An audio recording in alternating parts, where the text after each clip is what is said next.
Laura, and welcome to Hamilton tonight, where the hometown Tiger Cats are celebrating Made in the Hammer Night. Contrary to the team's classic defensive culture, it's offense that's defined the black and gold through 3 games as they welcome the daunting road warrior Winnipeg Blue Bombers to town. Marshall Ferguson alongside Dwayne Ford. Good to see you, Dwayner. Always a pleasure. Danielle Bain down here at field level for us throughout the evening, and it's a couple of great Canadian receivers that we have on tap. The first, Keandre Smith, 13 catches on 14 targets. Kind of shows you how the offense has been. Yeah, Keandre is a guy who has increased his career high, set a new career high in terms of yardage every year. He is on track to do it yet again in year 5. Terrific start for him. But Nick Dembski, let's say it, he's the gold standard among Canadian receivers in the league. 11th year guy, approaching 6,500 career yards. Mike O'Shea watching over this club that he has guided to so much success in recent history and trying to find a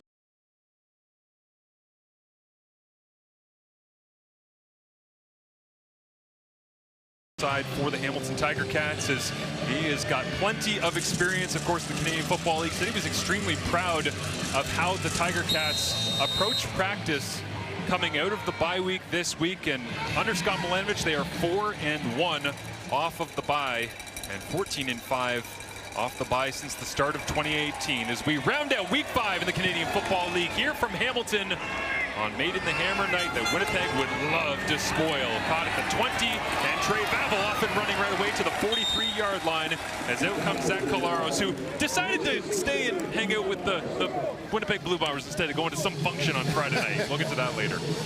Yes, honored guest Zach Collaros. Started his career obviously as a Toronto Argonaut, but where he really broke out, first became a starter, was as a Hamilton Tiger Cat. It's always special when he returns to the Hamilton Stadium against his former team. As they'll play 1st and 10. Laros underneath and intercepted on the very first play of the ball game. Not what the Bombers needed offensively to get things going. It's Destin Talbert who flew down from his boundary halfback position.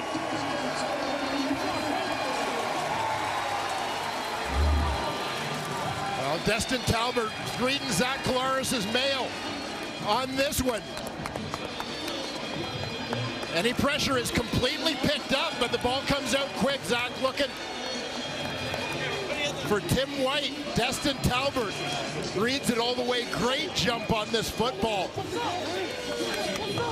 Sticking his foot in the ground, getting out of that back pedal. Destin Talbot, one of the underrated defensive backs in the Canadian Football League, in my opinion. 5 interceptions in his first 2 years in the Canadian Football League. That is first of 2026 as Bo Levi Mitchell in the offense. They don't need any help scoring this year, but they'll get it right away as they complete underneath. And we get a look at Bo Levi Mitchell and his numbers after the completion to Tyson Middlemost.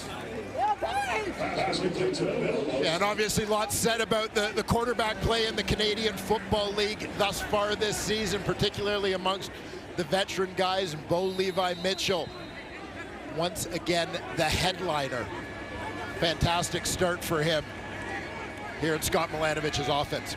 14-9 against the Winnipeg Blue Bombers. He's got 5 options on this snap as he looks over the middle, double move, caught, and running free through the secondary. Keandre Smith picking right up where he left off in week 2 against these Blue Bombers, where he had a monster outing as we look at the rest of the Hamilton offense. And along that offensive line, they made one adjustment since the start of the year. Liam Dobson, the former Blue Bomber in his 2nd year in black and gold, moves from guard to center.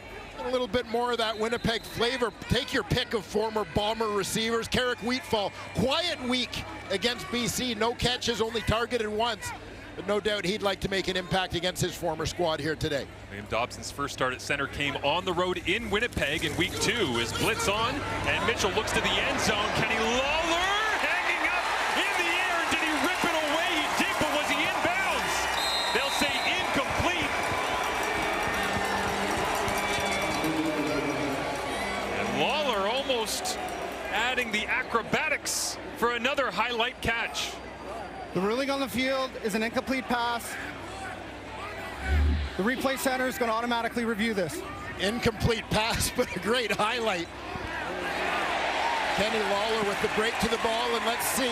Watch the feet as he fights for control Did they touch that end line before he had control of the football? This is a close call. The official position, as you see him in the shot.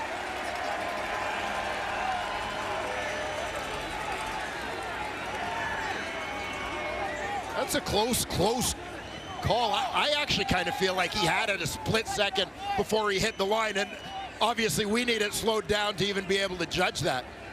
If he's got possession and his backside touches inbounds here, there's a foot, there's a, yeah, sliding through, but 19 contested catches last season, the most in the CFL for Kenny Lawler, and you can see why.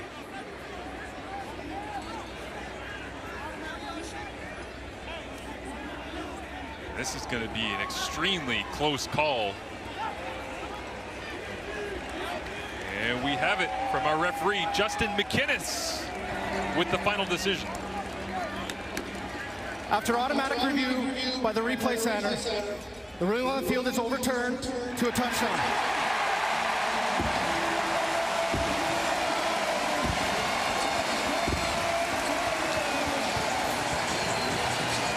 Well, tag another one on for Kenny Lawler.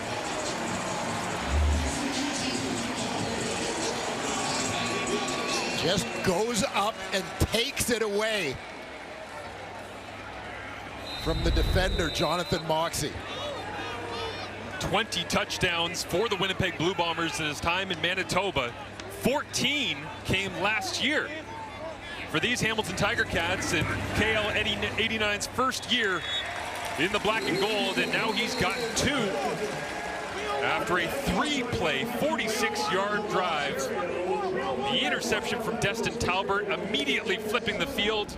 Bo Levi Mitchell stays aggressive and continues his ridiculous pace in 2026. Kenny Lawler, the man of the moment, getting things off to a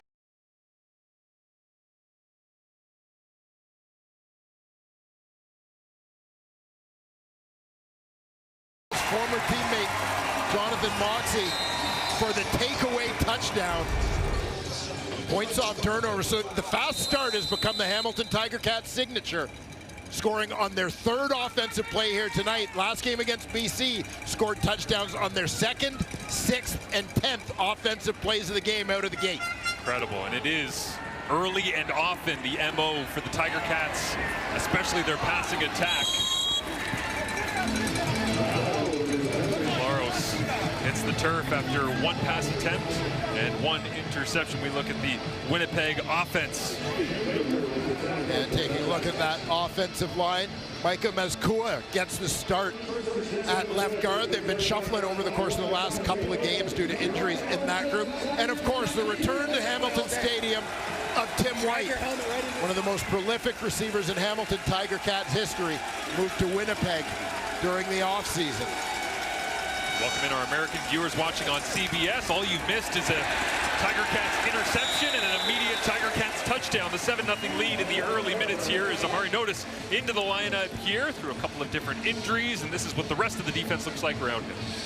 Yeah, Philip Osai in his 2nd season with the Hamilton Tiger Cats played the last 12 games of last season, had 8 sacks in that time. Of course, it is the Tiger Cat debut. A veteran middle linebacker, Winton McManus, look for him to inject a little bit of energy into this group. And Jamal Peters, bit of a scary injury last time out. Great to see him back in the lineup with the Cats coming off the bye. Absolutely. Finally, Winton McManus on the field for the Tiger Cats, and it comes here at home after a bone bruise on his knee, held him up for a while. Is now from behind. Claros goes down, and it's Julian Hauser.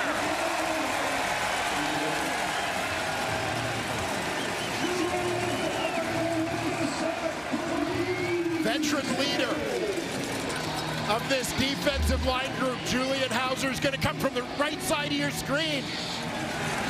Just really a straight bull rush against Stanley Bryant. Got underneath the veteran a little bit.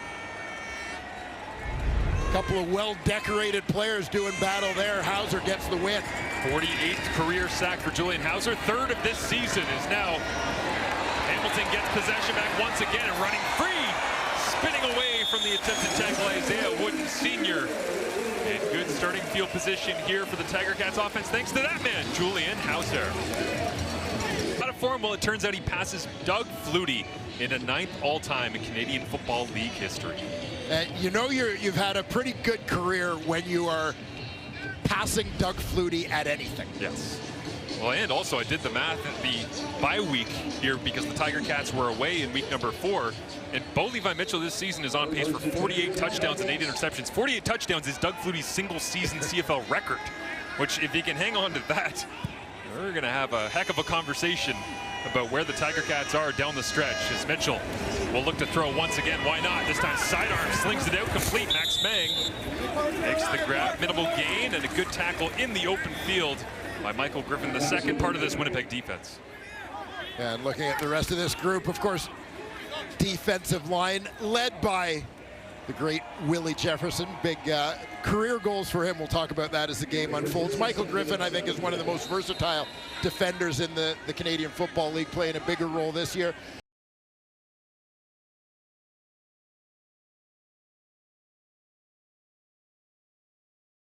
Touchdown going up against Kenny Lawler. Major Williams as well playing the corner.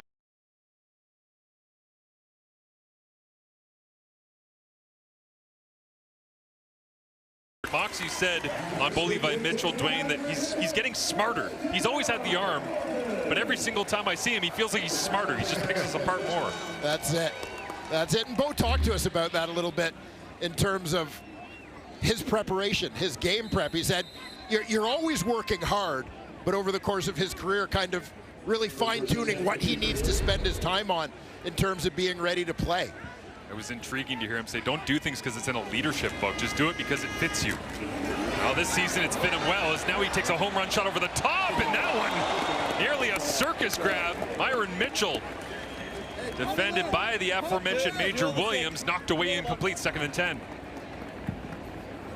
Yeah, Bo taking a shot, putting his faith in his receiver, and this one pretty good coverage, obviously from Major Williams, running step for step with Mitchell down the field. A little bit of a Jose Canseco knockdown there at the end of the play.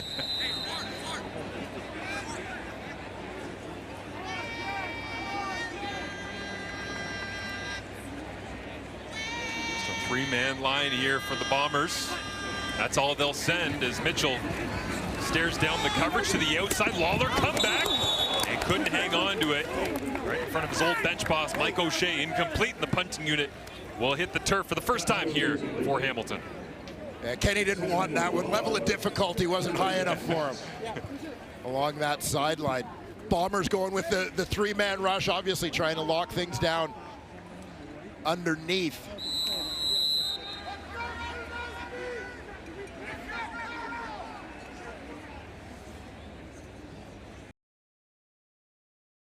Make some magic on the road in Hamilton. Always dangerous as a returner. Most outstanding rookie, most outstanding special teams player, but the coverage right there and a flag down.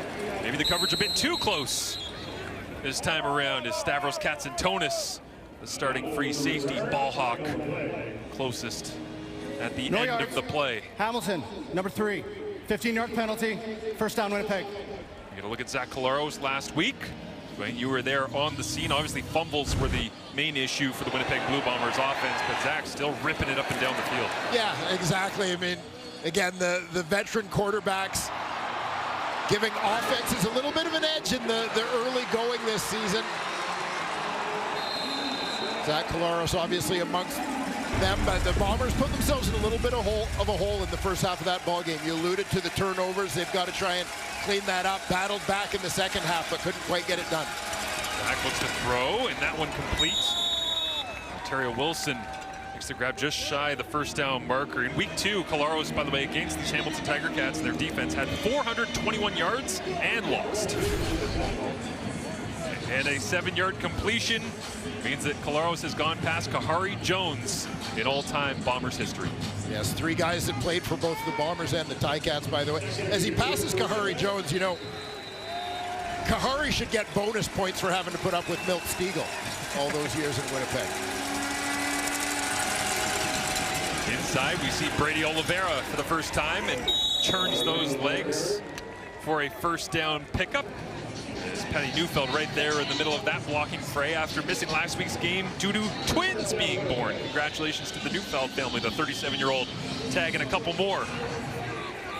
Yeah, Fray. Pat Neufeld, longest serving Winnipeg Blue Bomber.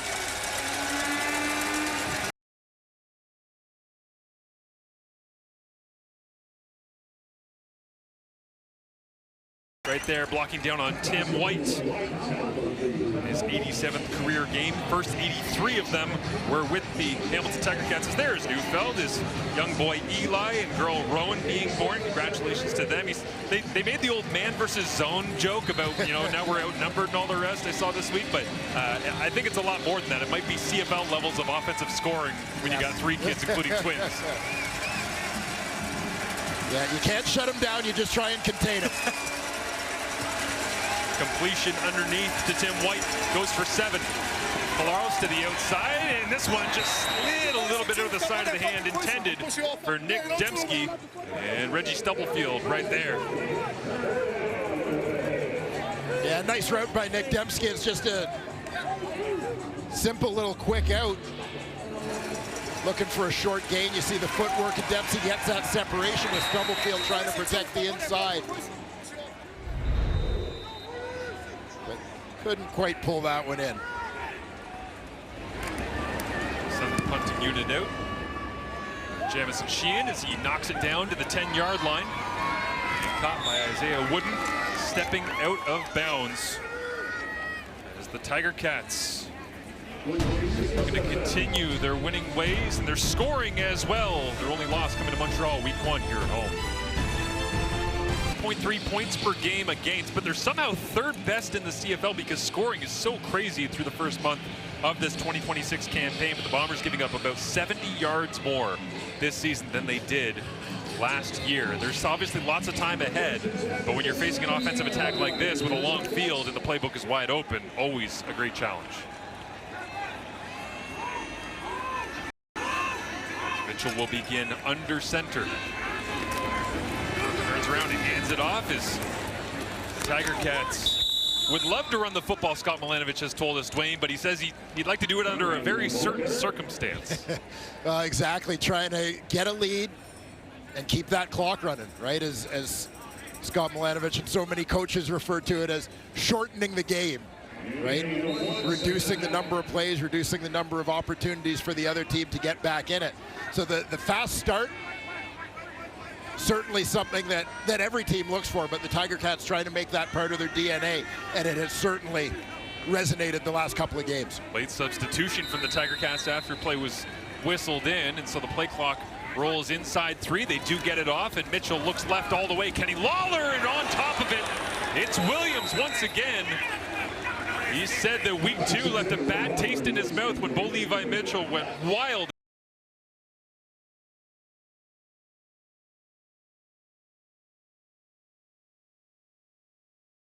Yeah, Kenny Lawler appeared to be looking for a flag on this play. We'll get a look at the earlier part of the route here, but I certainly thought there was a good finish by Williams. I mean, maybe a split second early, but pretty good looking defensive play to me.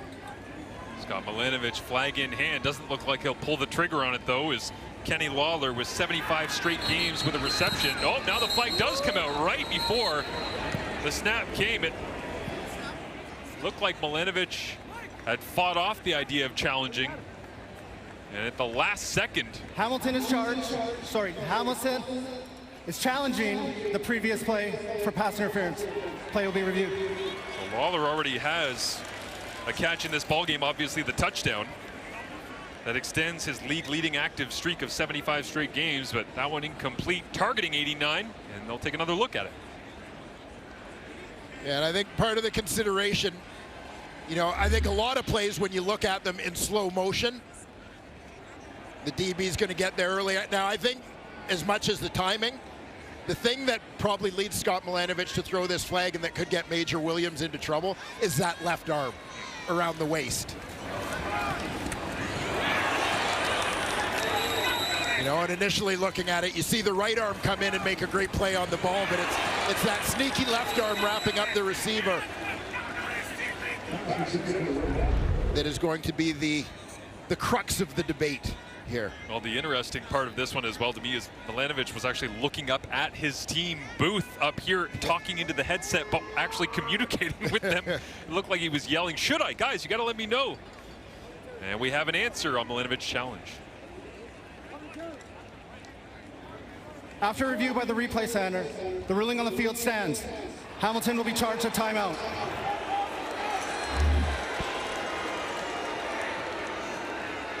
And again, you can make the argument that he's there a split second early, but I don't think you're making that argument without the benefit of slow motion replay. And you got to give a little bit of grace, if you will, to the defenders.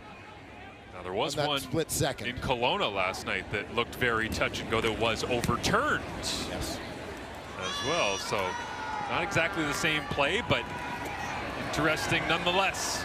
As Vavel stutter steps on the punt return, now gets the edge, turns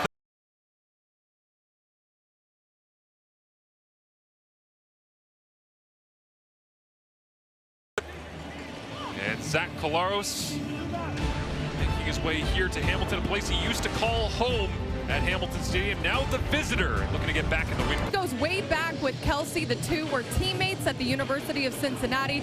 They were also roommates in college, so of course he got the invite. The two have stayed close for many years since then. He did joke, however, and say recently when he was talking to the couple, he said, you know, you could have checked the Bombers' schedule, guys. In all seriousness, he said that's what happens sometimes when you're a football player. You gotta stay committed to the job, and that's exactly what he did here. And guys up in the booth, if you were invited, would you have called in sick to this game? Oh, Dwayne would have gone for sure. Yeah, he would have just bounced from the booth, and you know what? Listen, I like Travis Kelce, but I'm going to admit flat out, I'm a bit of a Swiftie, bit of a closet Swiftie. You know what I love about that? At the end of that clip, if you saw the full thing, Zach said, you know what was actually disappointing is like, Trav came to all my stuff. He's like, he made time to come to my stuff, and I go to his. So, which, by the way, I'm wondering what the connection is, because they must have had great times when they were roommates. There's only one career touchdown pass from Zach Collaros to Travis Kelce in 2011 at Miami of Ohio.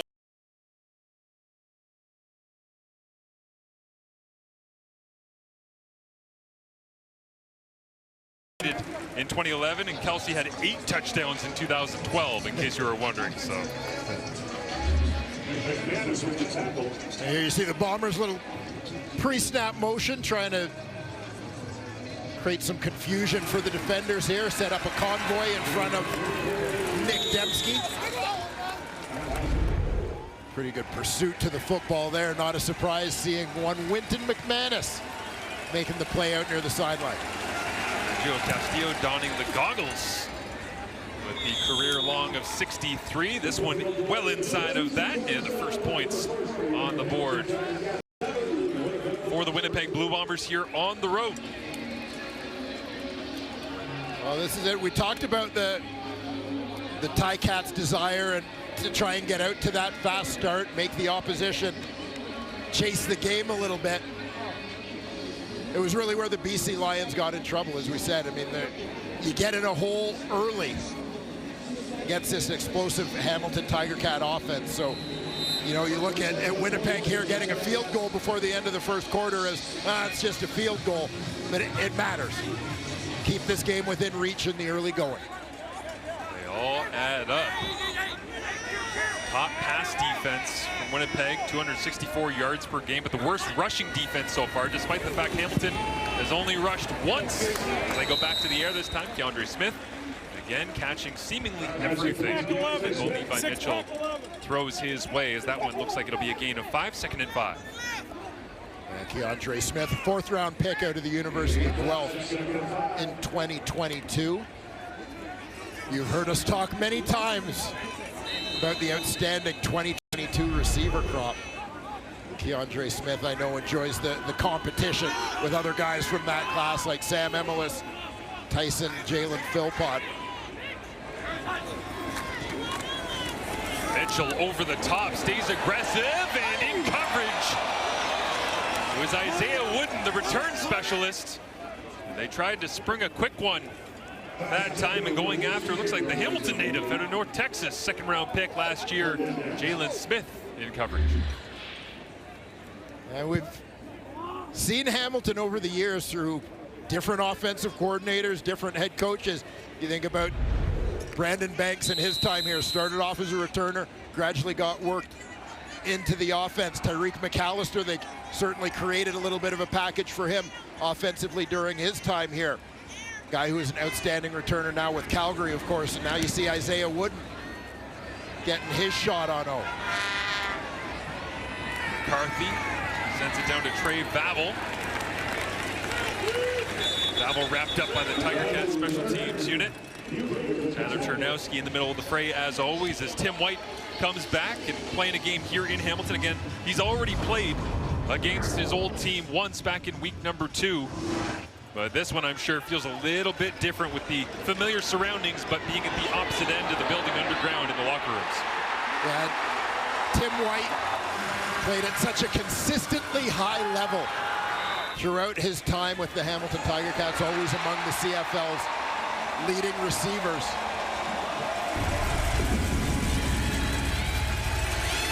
Morrows looks down the field, and it's Dembski getting out of his break, coming back to the football, and gets the first down. As Tim White running mates with Dembski, 22% of his games in Hamilton went for 100 yards or more. Like 1 out of every 5 games, he was putting up big yardage consistently, and it didn't matter which quarterback it was either. He became an all-time top 10 Tiger Cats receiver in terms of yardage and pure production in 5 years. Yeah, remarkable run certainly for Tim White. Scott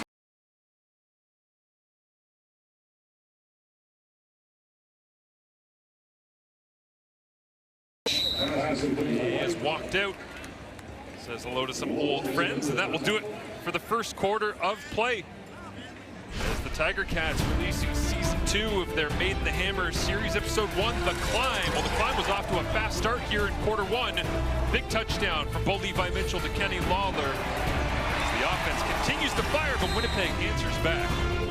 Down, you might say, well, it's a good start for Bo Levi Mitchell. In the first half back in week 2 when these two teams played, he was 15 of 19 for 233 yards and 3 touchdowns. So I guess, Dwayne Bohr, we can say this is an improvement to start the season when you start looking at passing yardage and only just 1 touchdown. Yeah, but Bo's in a slump. Right, eh? right. Yeah, you know, another good start for the Hamilton Tiger Cats. But I think what stands out for me is it's early, obviously, but the Winnipeg Blue Bombers sort of withstood what had the potential to be an early storm, because you know that the Ticats are striving to make some big plays early, to land some big headshots right out of the gate in this heavyweight battle. Bombers withstand that, get here to the second quarter with a 7-3 ball game. Blitz is on, Colaro, Sandy didn't see it, ball's out, and on top of it is the big man Beck, Stanley Bryant. And Colaro's just asking for a moment as a clean shot to start the second quarter on the blind side of number 8.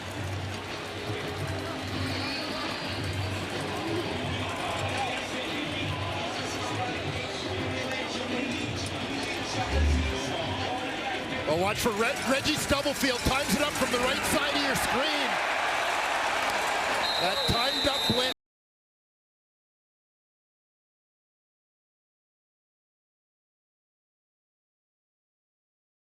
No idea that the nickel linebacker is there. Flag flies deep into the special teams secondary behind the play. I think Colaros was just trying to figure out what direction that train went, where it came from, and how fast it was going when Reggie Stubblefield punched the football out. Reggie Stubblefield comes into this game second. Well, the ball was in flight. The Hamilton Tiger Cats, you see number Hamilton, 1 near the bottom of your screen, standing on that yellow H.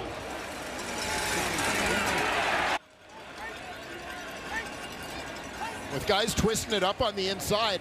Didn't look like the Bombers were outnumbered, but just the defensive linemen did a good job of occupying the O-line to free up Reggie off the edge. Tell you what, if you want to make immediate friends with any kid in the GTA right now, doing the Cristiano Ronaldo sue like Austin Mack did in Kelowna last night, followed up by the entire secondary of the Tiger Cats. Yes. Rampant with Cristiano training in Toronto down the street the last little while. Now they're gone in the World Cup, but big play, big celebration, rightfully so, from Reggie Stubblefield as Bo Levi Mitchell goes back to the air and looks into the secondary. Wonderfully layered throw over the top of coverage, and Keandre Smith had his 4th catch of the ball game and the 250th of his career. The chemistry between Keandre Smith and Bo Levi Mitchell has been something to follow over the course of the last 3 seasons.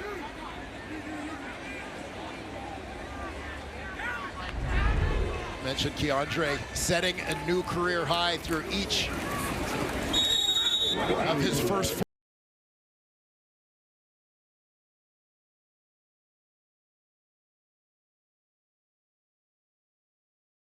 You saying in the season opener here as we get a look at Keandre's numbers that it's okay, so you got Kenny Lawler, he's the top guy, and then you lose Tim White, he goes to Winnipeg. And I think a lot of people assumed that it would be Shamar Bridges that would be the number 2 here in Hamilton, but it's really become Keandre. He's at that level. He is the Robin to the Batman that is Kenny Lawler. Yeah, I really think within their offense. This one complete for a first down.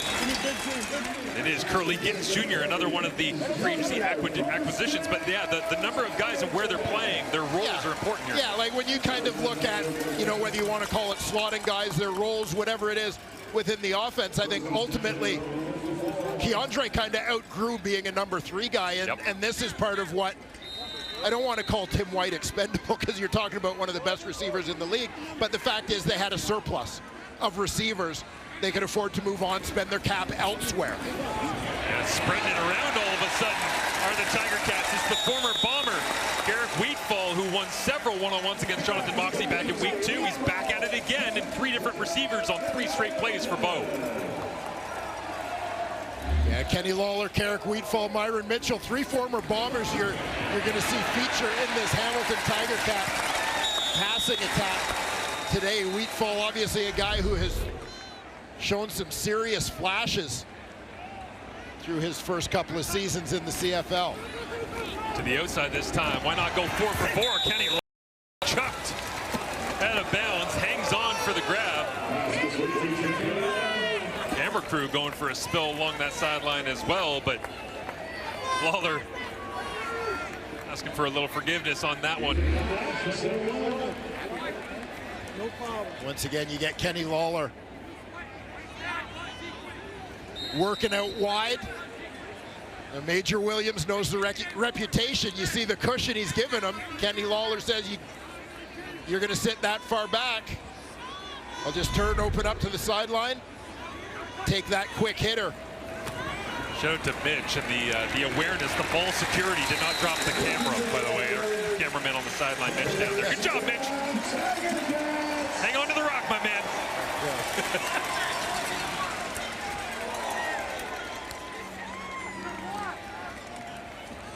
Attention to detail as the Ticats get themselves a fresh set of downs here in Bomber territory, Marshall. You can see Bo Levi Mitchell's eyes starting to light up, but Scott Milanovic, the intensity cranks up as they get right on the edge of the score zone inside the 20-yard line. And the play clock rolling late. Bo's going to have to go. He recognizes it late. They'll fake the run, and to the outside on a corner route, and off the hands, incomplete. Max Bang. And a flag down in the backfield as Bo Levi Mitchell picks himself up off the Hamilton Stadium turf. Max Mang has been the offensive green zone secret weapon for the Hamilton Tiger Cats in the early part of this season. The big tight end, native of Germany, played his college football at Syracuse. Couple of touchdowns through the first few games. Roughing the passer, Winnipeg.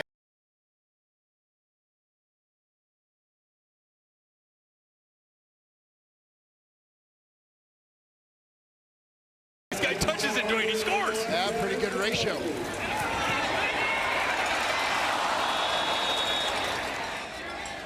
There you saw the shot on Bo Levi Mitchell. And the almost touchdown number 4 for Max Mang. Newer Gatquoth, the Edmonton-born rookie at Wake Forest, 4th overall this year in the draft, takes the roughing the passer penalty, the extra step, the little push, and so Bo Levi Mitchell from the 7. Bo looks left all the way. Kenny Lawler to the flats, trying to dance away. Great open field tackle.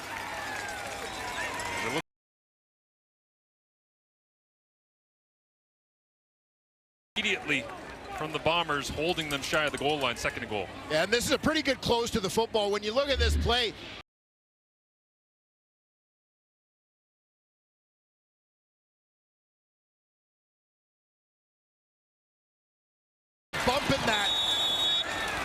bumping their coverage to switch it out. Jake Kelly picks them up as they switch off. That's great communication on the back end to keep Lawler out of the end zone.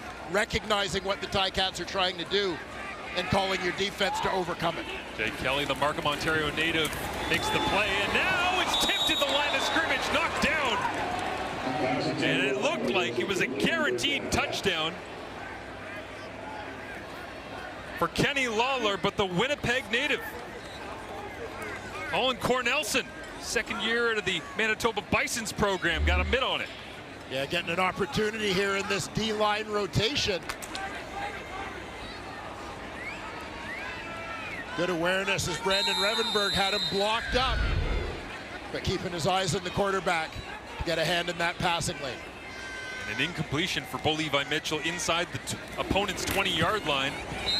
Had not happened yet this year. Was 12 of 12 with 4 touchdowns coming in, but it forces the field goal attempt from the Tiger Cats. Mark Leggio makes no mistake, and Hamilton extends their lead. You know, you were 2-1 over Brazil. Everybody saw that one coming, right?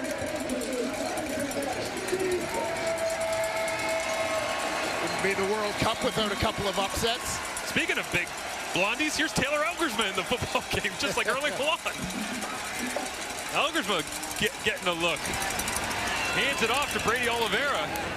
And Elgersma, an interesting story is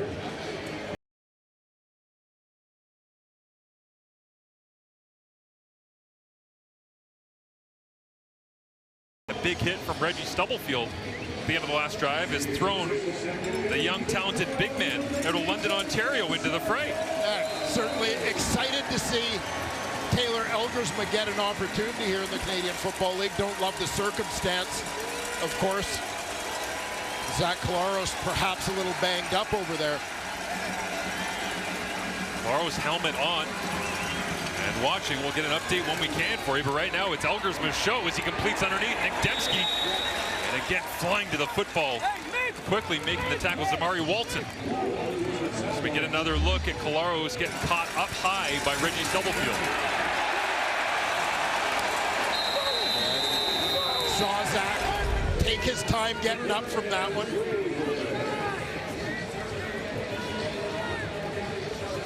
So the first homecoming game of sorts for Elgersma, as you see Drew Brown on the sideline in behind Zach Collaros there. Not in uniform here tonight.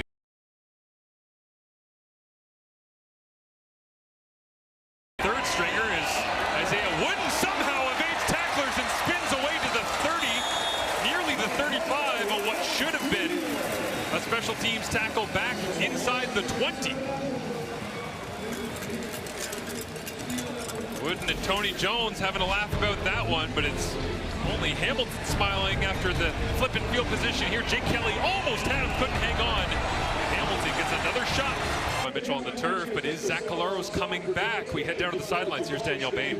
Thanks, Marshall. Well, right now I just heard from the Bombers team who say Collaros is questionable, so he's not ruled out at this point, but he does have an upper body injury, so questionable in terms of returning to this game. I'll keep my eyes and ears posted down on the Bombers sideline, guys. Yeah, thank you, Danielle. And again, interesting because Taylor Elgersma, since coming out of Laurier, spent time in the National Football League. Obviously, preseason Green Bay Packers played very well. He was bouncing around in some other leagues in the States, got convinced to come back to the Bombers. Then they acquire Drew Brown, and he wasn't sure, well, does this mean I get my opportunity now, or will I? Or, well, it's right here for Elgersma, it looks like, for the time being. As the Tiger Cats hand it off to Larry Roundtree, but interesting situation developing that we'll obviously keep you updated on as we go throughout. And of course, you know, for followers of Canadian football, Taylor Elgersma is a name you've heard a lot over the last few years. But I mean, the fact is, he's a Canadian Football League rookie. He's in his first year, but by all accounts, a very good training camp. Very legitimately won the #2 job behind Zach Collaros. So the opportunity now is his.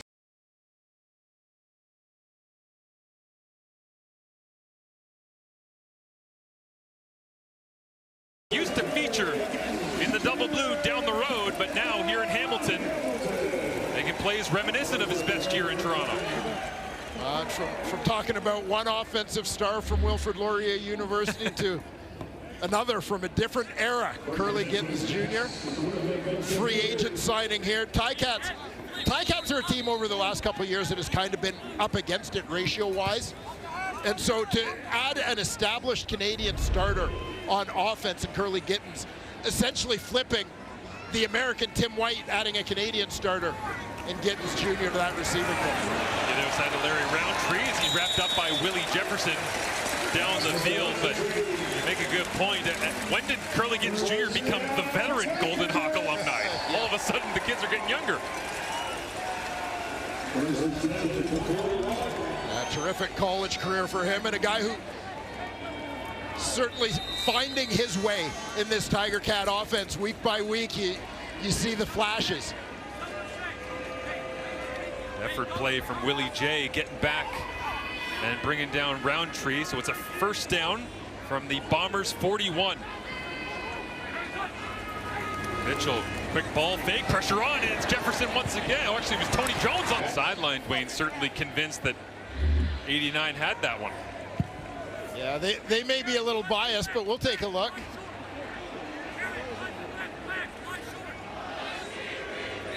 Maybe a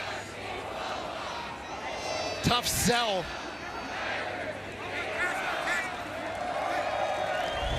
Yeah, tough to get a real clean look at that one. You know, not even Kenny Lawler has earned the right for us to just take his word for it. What a throw by Mitchell here to the outside. DeAndre Smith. Argue that his confidence level when you watch him set in the pocket and throw the football may be higher now than it has.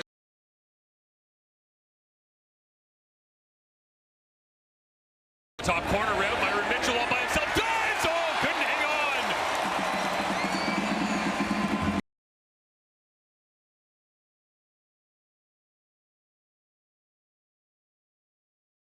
Nail too far for Mitchell to reach. Yeah, looking for that Mitchell to Mitchell connection. Yeah, Myron Mitchell actually got both hands on it, just not at the same time. An athletic play, almost double caught it as well. But it falls to the turf, and the eyes get larger on 19 as we hit the 3-minute warning here in the Hammer. Levi Mitchell, 161 career starts, looking to add to the Hamilton. Wedding, Marshall, Dwayne, I guess you guys didn't get the invite. Taylor's front and center, though, because Taylor Elgersma making his CFL debut, but it's the Ticats driving just before the half.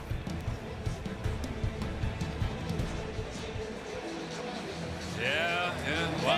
A lot of Taylors going around. So we've been told. I know Naylor got the invite. Yeah, no doubt. No doubt.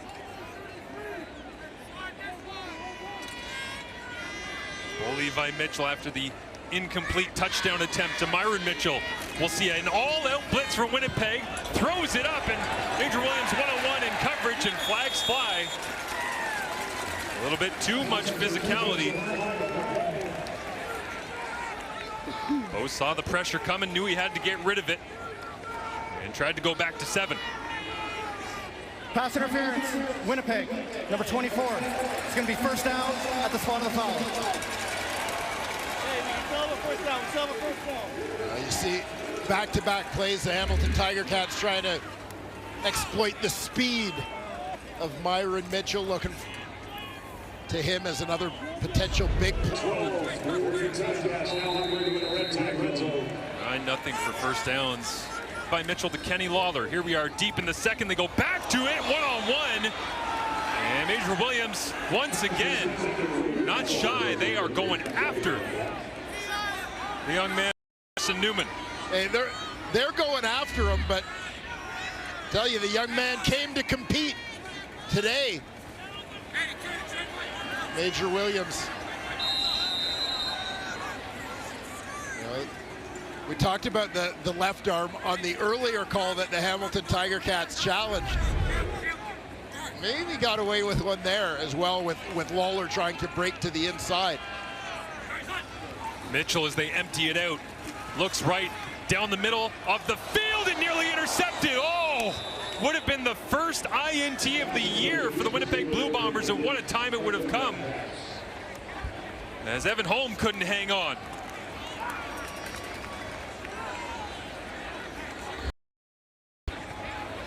You see Holm flash over the top there. Curly Gittins just getting to the inside against Dietrich Nichols. Those two veteran halfbacks, each getting a shot at the football on that play.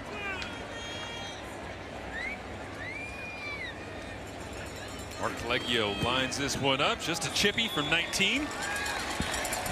And another few points for the Tiger Cats, avoiding disaster as Holm can't hang on.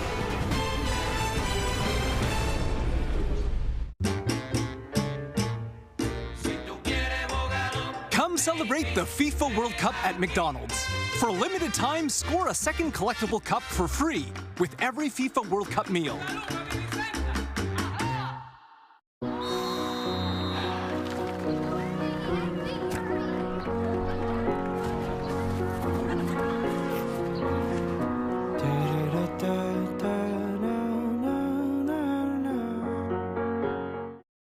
A $1,500 coat rack. Didn't even learn smoke on the water. Babel? Can she even speak a word of Spanish? Lo siento, ¿qué dijiste? Wait, really? Son solo 15 minutos al día. Start learning today at Babbel.com.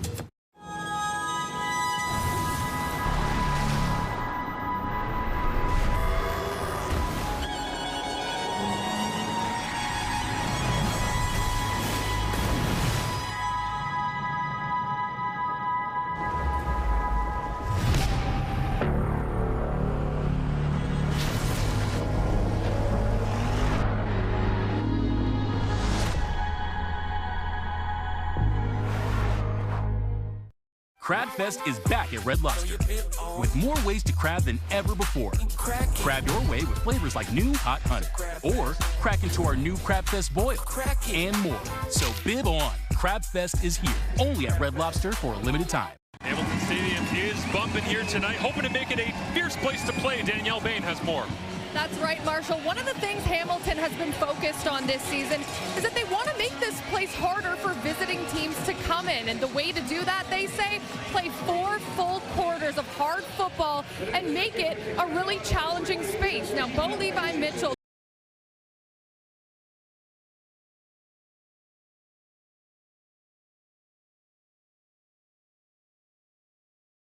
to go to the opposing team's sideline and see what I could listen for. And let me tell you guys, there's a lot of stuff I can't really repeat on the air from fans heckling the Blue Bombers here today. A dangerous assignment from Danielle Bain right there, but she'll go anywhere for the story. That's what we appreciate. We get her a little hazard pay. Dre Babel into the fray he goes. Across the 20, the 30, and thrown backwards right there. As we haven't said the name Winton McManus much, and Taylor Elgersma is going to be staring down one of the best middle linebackers in the Canadian Football League here as he continues to get snaps with Zach Galaro's hit in this first half and out with an apparent injury, questionable to return. Taylor Elgersma, we've talked a lot obviously about his career at Wilfrid Laurier University.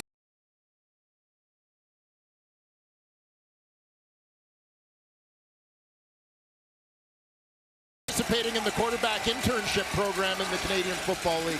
Yeah, you're right. He's got plenty of looks for those long-term additions to the program as Brady Oliveira carries And you've always said that should be a program that is the best quarterbacks. Yeah, regardless of year. Absolutely. You know, and sometimes you get a guy like Taylor Elgersma who certainly ranks amongst the... Elgersma, the closest he can get in the CFL to play in a home game, even though he's with the road team, gets a chance here in Hamilton. But with a dry handoff, and his best friend is going to become Brady Oliveira, especially if he's running like that.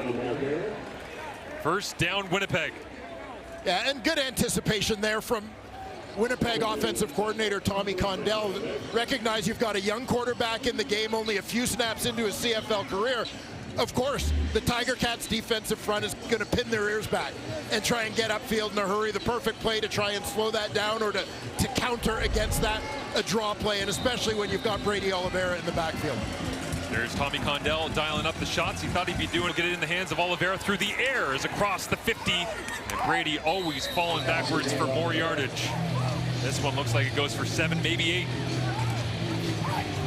Yeah, you know, there's been obviously the talk in the early portion of this season about the potential of Edmonton running back Justin Rankin becoming the first 1,000 guy in CFL history, first with 1,000 yards rushing, 1,000 yards receiving in the same season.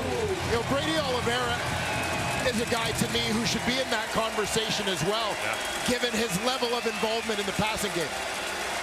Bryce Perkins comes in and looks like the Bombers may be looking to grind out a 2nd down and 3rd down, but I'm not sure they'll need another attempt. They won't.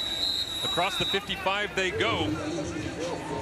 Just strikes me as you see Elgersma on the sideline and now returning onto the field as well. For anybody who's sitting at home going, oh, good for the kid from down the street who's, wow, this is a big moment for him. He played in Lambeau. Yeah. Right? Like he's pretty well adapted to big situations. Well, and this is part of the thing for me about Taylor Elgersma as a quarterback. I talked about Bo Levi Mitchell, a guy who's been in the league 15 years, and the level of confidence, how that affects his play, big part of his success. Taylor Elgersma is a guy for whom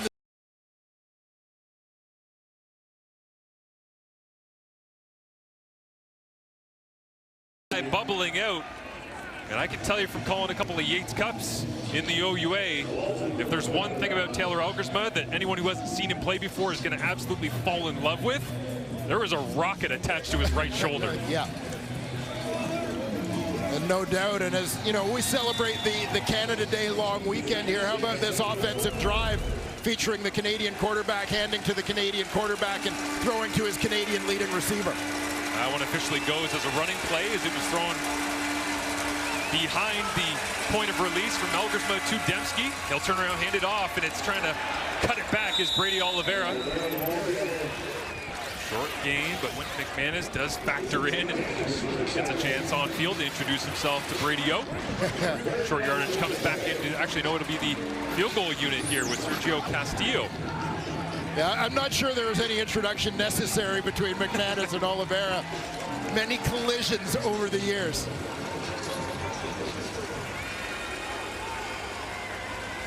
Colaros watches on alongside Willie Jefferson, the veteran core of the Winnipeg Blue Bombers.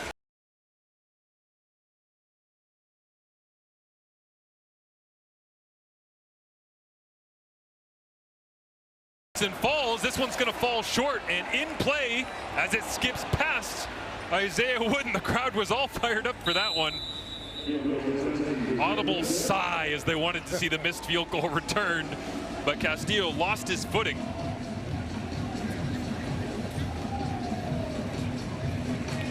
Well, certainly not a common sight on an artificial surface, but you see that left foot, the plant foot slide as he goes to strike the football. Not able to get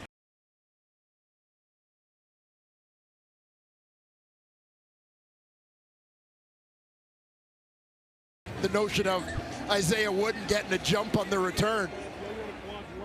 And special teams coach Mike Miller standing there alongside Mike O'Shea as they talk things over. I mean, the leg strength is clearly there. That's what they're saying. His career long is 63. There's really no wind to be spoken of here tonight at Hamilton Stadium. So just a footing issue. Simple as that. But the single goes on, and now Bo Levi Mitchell Completes to Kenny Lawler underneath. 32 seconds with which to work, and can Mitchell at the very least engineer a field goal, maybe more. And it's been, when you talk about Kenny Lawler's role within this offense, it's been a lot of Lawler underneath, and we've seen the out routes, flat routes, etc. Trying to work in front of the defenders a little bit, but you know what they're setting up. Definitely. Mitchell looks left, pumps, and then decides to get rid of this one over the head of Kenny Lawler as Willie Jefferson, big bear hug. Just wants to go say hi to Bo, who's completing 80% of his passes, and you know, he just wants to say hi. Why not? Remind him you're there. That's it. A couple of guys who have been competing against each other for a lot of years. Great mutual respect between the two. Oh,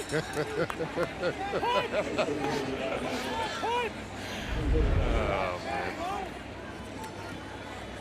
So many long-term rivalry / friendships in the Canadian Football League. It's great when you see them come to life on the turf in game. And Willie pondering what could have been. As halftime coming up, Laura Dyken, Paul LaPolice, and Dave Naylor.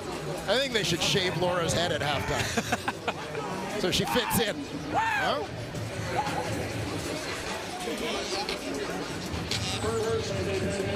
They are 8 seconds away in a 13-4 ball game, and for the explosion in scoring.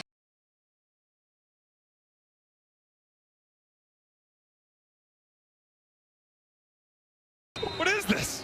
The norm has become 50, 60 points per game. Well below that right now, but you never know. The way teams have been playing is Winnipeg just trying to manage and get their way out of the half, backed up as Elgersma hands it off to Brady Oliveira.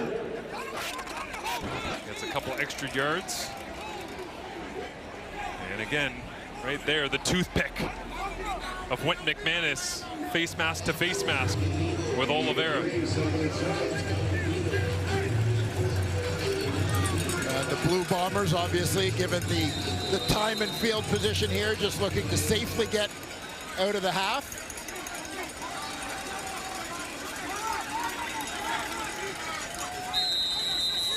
Feel it out, and for now, it is Taylor Elgersma's game to play.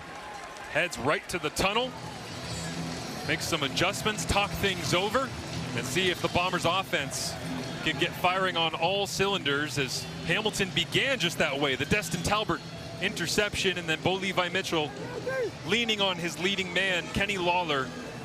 Special once again here tonight at home. Despite the points being a little bit down, you know that Kenny has got every single opportunity in this offense to make big plays for Mitchell. Kenny Lawler. The straw that stirs the Hamilton Tiger Cats offensive drink. We'll look to him. You talked about his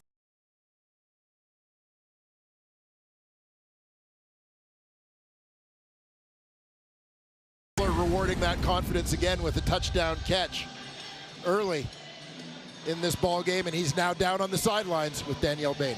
Thanks, Dwayne. Kenny, when the game starts with your defense immediately intercepting that ball, what kind of jolt does that give you guys on offense? It gives us a boost of momentum. You know, now it just gives the offense all confidence to go out there and make a play, hit them over the top. So you get that first touchdown. When you're going one-on-one with someone and Bo chucks that ball up, what's your level of confidence you're coming down with the football? It's either a catch or a PR. That's all it is. Like, you know, when that ball's in the air, you got to go get it. Thanks so much. Good luck in the second half. Thank you. Well, lots happening here at Hamilton Stadium as the Bombers trail. Flores holding the 9-6 advantage in head-to-head games, but it doesn't sound like he'll return. Let's head down to hear from Nick Dembski on the topic with our Danielle Bain. Nick, obviously you never want to see your quarterback go down and taken out of the game. How does that change in quarterback affect you guys as a receiving core?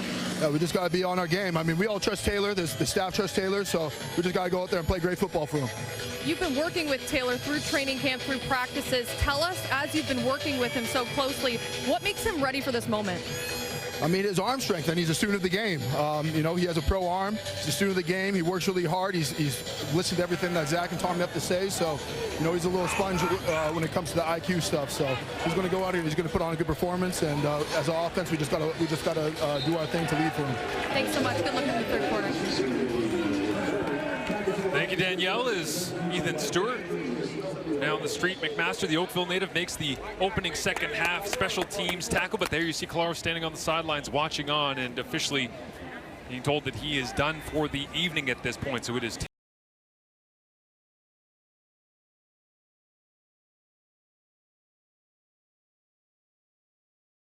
interesting. We'll talk a little bit about the whole idea of development of young quarterbacks and some of the thoughts we picked up in conversations this week. Definitely. Down the sideline, Bo going vertical immediately, and once again, Major Williams right there. Carrick Weefel, they keep going after Williams, Dwayne, but coming into this one, leading in terms of completion percentage allowed against at just 62%, and certainly knocking down Bo Levi Mitchell's record-setting pace here early this season. Yeah, and they've tried to match up Kenny Lawler against him, obviously as tough a matchup as you're going to get in the Canadian Football League, but Major Williams doing a nice job out on that boundary.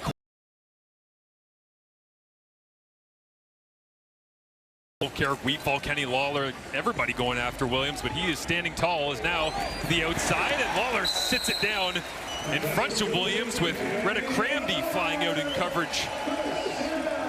And it will be a Tiger Cats first down to open up the third quarter. And look at the placement of this ball. You've got Cramdy playing down low. He's going to sort of bracket with his core.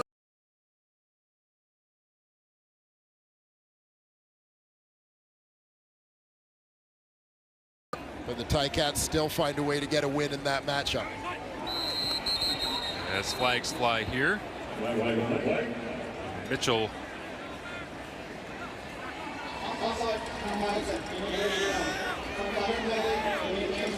will get backed up with a flag against the Tiger Cats offense. If Bo gets the victory here tonight against Winnipeg, skip his way past 112 victories that he currently has, tied 6 with Ricky Ray all time in CFL history.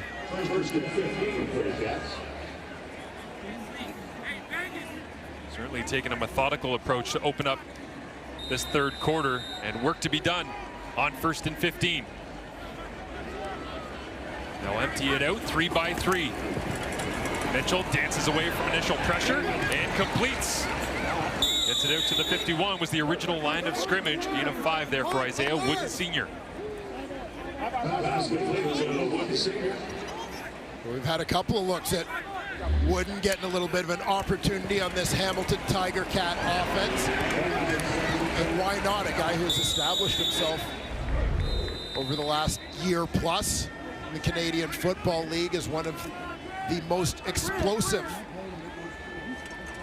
players available. 8th different receiver catching a pass for Bo Levi Mitchell here tonight as pressure's on. He goes underneath. Keandre Smith dancing, and they do go and get the first down after 1st and 15. Clinical approach. Get a little bit back on first down, and then Keandre Smith, yards after catch, earns it. And you'll see they sort of clear things out. Watch how the defense bails out of there, and then you're going to see Keandre Smith curl in from the right into that open space underneath. Slides back out into the window, gives himself a little bit of extra room. Easy check down for Bo Levi Mitchell to pick up the first down. Right tackle Quentin Barrow able to hold off Jake Serezna that time on the edge. Barrow allowing just 1 pressure on 85 pass snaps coming in to tonight. Excellent at that right tackle spot. They go back to the ground game and bouncing off the initial wave of tacklers, but being brought down is Tony Jones. And flags fly after the play here. Jones, the leading Bomber when it comes to tackling efficiency this year. 89% of the time when he's got a shot, down goes the ball carrier, and tack another one on there. And this is a big one for Tony Jones. Is good collision there with Roundtree, but if the Ticat running back is able to bounce off of that one, there's a potential big gainer there to the outside. Almost felt like a goal line situation, right? Where it's one-on-one, and if you don't make the play, then plenty of open turf. Yeah, such a great pickup Tony Jones has proven to be for the Winnipeg Blue Bombers after being released by the Edmonton Elks.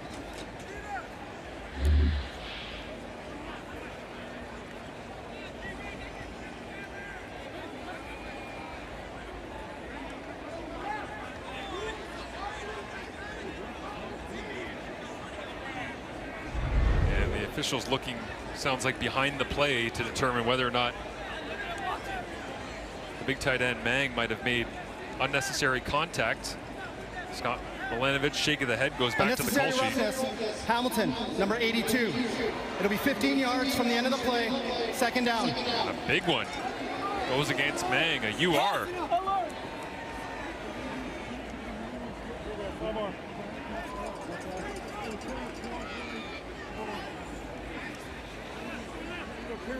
Yeah, Costly pushing the Tiger Cats back to their own side of midfield. Well, he got it at 1st and 15. This one's a little different. Yeah. 2nd and 23. Never say never. The way this aerial attack has gone throughout the year, what will they do defensively to try to get to Bo Levi Mitchell? Jordan Younger calls in the 4-man rush, and now Serezna brings down Bo. Back he goes. And Mitchell grabbing his ankle at the end of the play.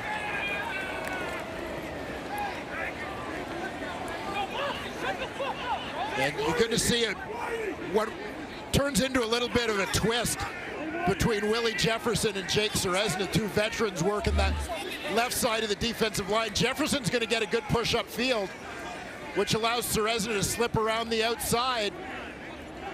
Yeah, and you see the weight basically of Serezna's body coming down on the ankle of Bo Levi Mitchell. Yeah, unfortunate, but I think the yellow cleats of Bo Levi Mitchell are going to prove that that is not facing the right direction. And the league leader in so many categories, Bo Levi Mitchell, surrounded by his teammates. Sense that this was not something you were going to see Mitchell pop up onto his feet when the training staff threw a towel over his lower leg. And teammates from both sides appreciating how great Bo has been, not just this season, but clearly throughout his CFL career, one of those guys that everyone around the CFL respects and cares about. You saw him having fun with Willie Jefferson at the end of the first half because they both know how good they are and how long they've been doing this. And even Zach Collaros, who's been ruled out for the remainder of this game, making his way out to go do what he can in support of his fellow veteran quarterback. Yeah, the Canadian Football League is a small community, and obviously great deal of respect amongst all the players, but you know, particularly when you see some of these veteran guys who have gotten to know each other over the years, competing against each other. And you know, you saw the combination of respect and camaraderie in that interaction that made us smile, right, with Bo and Willie Jefferson in the first half of this ball game. That,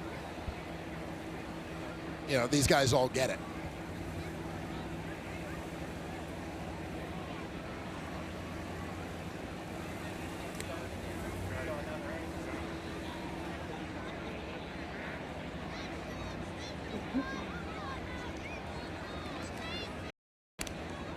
Just getting word as well from the football operations department and our TSN crew that if Bo Levi Mitchell is taken away in the ambulance, we cannot play football without a second ambulance on site, which do not have currently. So yeah, we will let you know when we are ready to go back to playing football. But if there is a delay, it is because obviously they need to have an ambulance on site to make sure that if there is another injury, that players are taken care of and care is ready to be delivered as quickly as possible. But man, what a shame. I mean, it's, you know, hate to see a quarterback leave for any reason, hate to see a player get hurt in any situation, but Zach Collaros, one of those veterans that people here in Hamilton know and love from his time with the Tiger Cats, and certainly Bo Levi Mitchell, who 2023 injured, didn't get a chance to show his true stripes, but 24 and 25 have been 5,000-yard seasons, growing in belief, building up the program with Scott Milanovic. And in 2026, it has been the best version of one of the best quarterbacks in the Canadian Football League, who this is not the way that we wanted to see the future CFL first ballot Hall of Famer leaving the field tonight.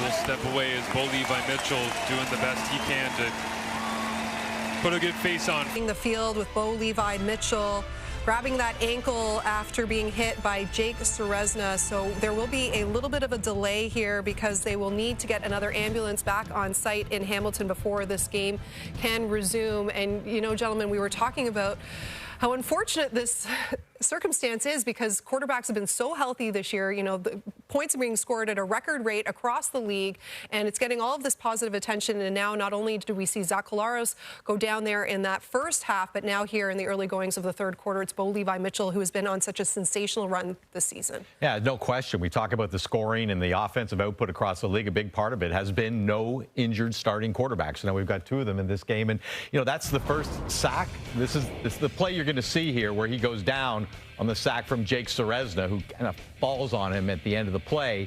This is the first sack that Bo Levi Mitchell took on the night. It's the 3rd sack he's taken all season. Wow. So, you know, Bo hasn't had to sustain a lot of contact so far this year, and you could just tell by the way he reacted. You know, if you see him there rolling over on his side and clutching that ankle, that this is not good. Yeah, so difficult to see, and just so enjoyed. Everybody enjoys watching Bo Levi Mitchell play. He's been great for young quarterbacks in this business. He's been so fun to watch this season, and I love what he's done with Scott Milanovic. So difficult. And I think your point is well taken about there's years ago I was at league meetings and we're talking about how do we increase scoring, what rule changes we've got to make. And I remember my conversation, remember half the quarterbacks were missing the season last year. Yeah. And sometimes you got to factor in that, the health of your starting quarterbacks, that it's hard to develop the next guys. Yep. And, you know, this will be interesting because I don't know the last time it would be 2 starting Canadian quarterbacks. How about 2 guys out of U Sport? And both out of U Sport. I've watched Canadian football for a long time. I don't think I've ever seen a game with 2 U Sport background quarterbacks going head-to-head. And we said with Bo Levi Mitchell, it's not just about this season and what happens next for Hamilton, but it's his recovery. And at 36 years old, it might be a tough road ahead of him. All right, let's go back to Hamilton now and send it back up to the booth. Marshall and Dwayne with more.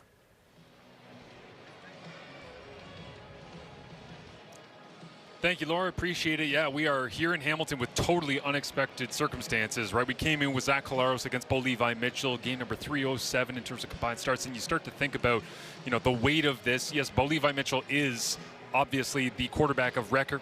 If they get the victory, then he is at, you know, win number 113, and he breaks the tie with Ricky Ray for all-time wins in CFL history. We were talking about passing Doug Flutie when it comes to touchdowns in his career in the CFL, but it's a totally different ball game now, and it really calls into question, Dwayne, something that you and I talk about all the time, whether it's on air, off air, text, all the rest, which is just this league and quarterbacks, right? There's a couple of interesting dynamics at play right now. Yeah, I mean, people talk about on the surface all the time. You know, we just heard the panel talk about it.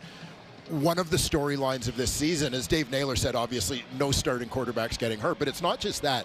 It's the experience level of the quarterbacks, the resumes of the starting quarterbacks in the league at this time, contributing to such a high level of quarterback play.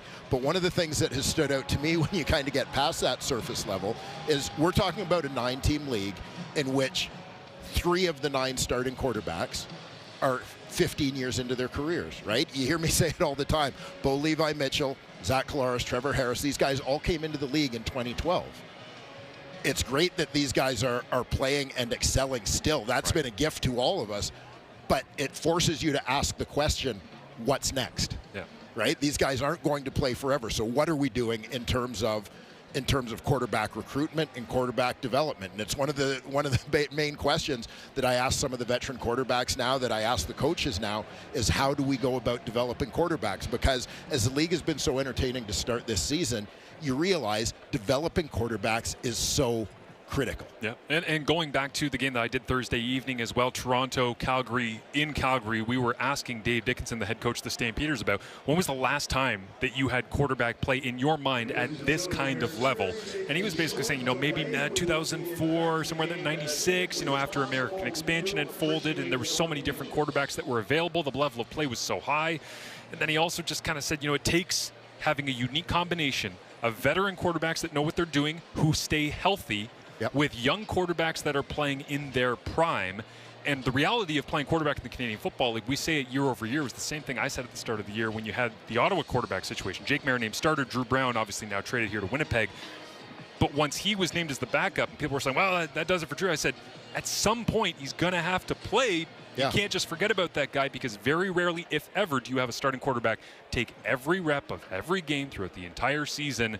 And that's been brought right into the spotlight here behind us. Yeah, we had the conversation even at halftime. I mean, the fact is, it's not even just going too deep at quarterback, but in this league, given the number of times on average that a quarterback is going to drop back to throw the football, the risk of getting sacked, taking hits, but also the amount that quarterbacks run in the Canadian Football League, the risk of injury is real for quarterbacks in this league. And I would say in Canadian football, honestly, more than in American football, the risk of quarterbacks getting injured is greater. That so often it doesn't just take two guys to get through a season. I truly believe that it takes three.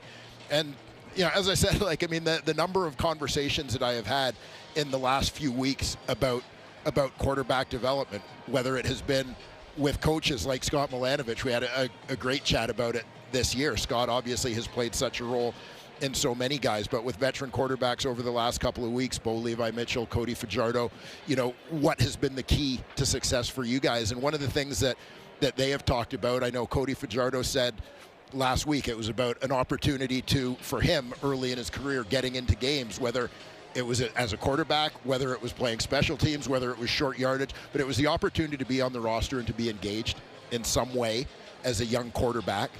Bo Levi Mitchell talked about the importance of who's in front of you as a veteran, who you're learning from, and also who your coach is when you first come into the league, who you are learning the game from, the importance of that. Scott Milanovich, one of the big things he mentioned was getting an opportunity to play, sort of facing live bullets early in your career. And two of the guys he talked about were Zach Collaros and Trevor Harris. Early in their careers, they had clinched early enough that they could play the young guys. And so when I look at some of the backup quarterbacks in this game, we hate to see the veterans going down. That's obvious. Yeah. But in terms of the long term, the development of the quarterback position in this league for the young guys to get an opportunity to play is going to be something very important. Well, for Hamilton, is it Trey Ford or is it Jake Dola-Gala? We know for Winnipeg right now it is Taylor Elgersma, the back-to-back Larry Haler OUA MVP award winner in 2023-2024. And we will see under extremely unique circumstances where this game heads. For now, we head back to the panel. It is Laura alongside Dave Naylor and Paul Lapalisse. Yeah, thank you, Marshall. We continue to be here in a holding pattern, waiting an ambulance to return to Hamilton Stadium so we can get this game back in action. Lapo, we just heard Marshall's talking about the game on Thursday, Calgary versus the Argos, in your discussion with Dave Dickinson. So we heard Marshall's standpoint on it. What about yours? Yeah, he was going to say Goodwill Hunting. He stole my line. Yeah, there you go. So let's talk more about that. It's not just that the guys have been healthy. It's the caliber of players playing. You heard Dwayne talk about. When we did this last week, Anthony Calvillo, Henry Burris, Damon Allen, Danny McManus, Kevin Glenn, Dave Dickinson were all starters in the year 2004. Now, you look at this team, like the quarterbacks playing right now, you're talking about guys like Zach Collaros, Bo Levi Mitchell, Trevor Harris. I got a good understanding those guys are going to probably be in the conversation for Hall of Fame. And then you got some good young ones in Nathan Rourke coming along board, Davis Alexander. Vernon Adams got a lot of experience playing. So does Cody Fajardo. So I think not only the caliber of the quarterbacks, and that they had been staying healthy to this point. Well, and to that point about the health, I had a conversation with Bo Levi Mitchell during training camp, and I asked him about the reversal of the decision that he at this time a year ago, he thought he was going to retire at the end of the 25 season. So I was kind of getting into what made it change. And among the factors was he played healthy for 2 straight seasons. And if you think about how things ended in Calgary, surgeries in the offseason, as you know, when you have surgeries in the offseason, you're recovering in time for the season, not necessarily preparing for the season. And being able to come here the last 2 seasons and start the season and finish it healthy was a big, big factor in his decision to continue at age 36. And having the ability to be with Scott Milanovic, who Scott is going to be on top of you, making sure get the ball out of your hands and go to your next check down. Don't hold the ball. Don't take extra hits. That is the reason Ricky Ray played a long time in the league. Anthony Calvillo played a long time in the league. And now Bo was able to come And as we mentioned, he hadn't been taking a lot of hits this season. We've got the live shots going here behind us from Hamilton Stadium. You just saw at the corner there that the ambulance has returned there. So we're almost time to get this game going once again. So let's send it back to the booth. And the gentleman in Hamilton standing by for the return of this Bombers Ticats game here again, Marshall and Dwayne.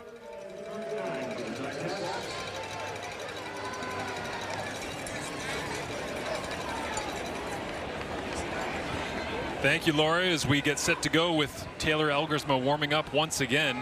And one of those strange extended breaks in play that the players have to adjust to on the fly.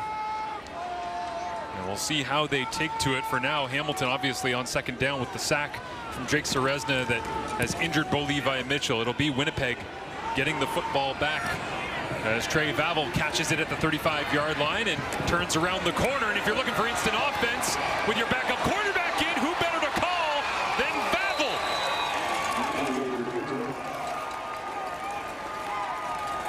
Trailing by 9. What a big play for the Bombers on special teams.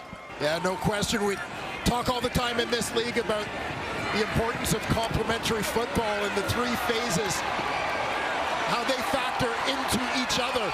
Trey Vavel giving Taylor Elgersma terrific starting position here for an offensive possession. Big. There is nothing better as a rookie quarterback than getting instant field position.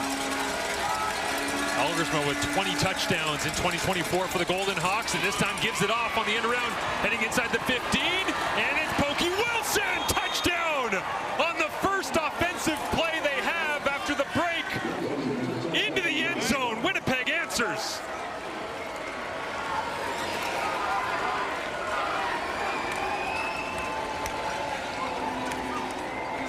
No drop in intensity for the Winnipeg Blue Bombers after the injury delay. Keep an eye on Pokey Wilson. He's going to motion, take that shovel pass from Taylor Elgersma. Again, little situational play calling, right? Your special teams helps you out, get good field position. High percentage, low risk pass for the young QB. Essentially a handoff, and you're into the end zone.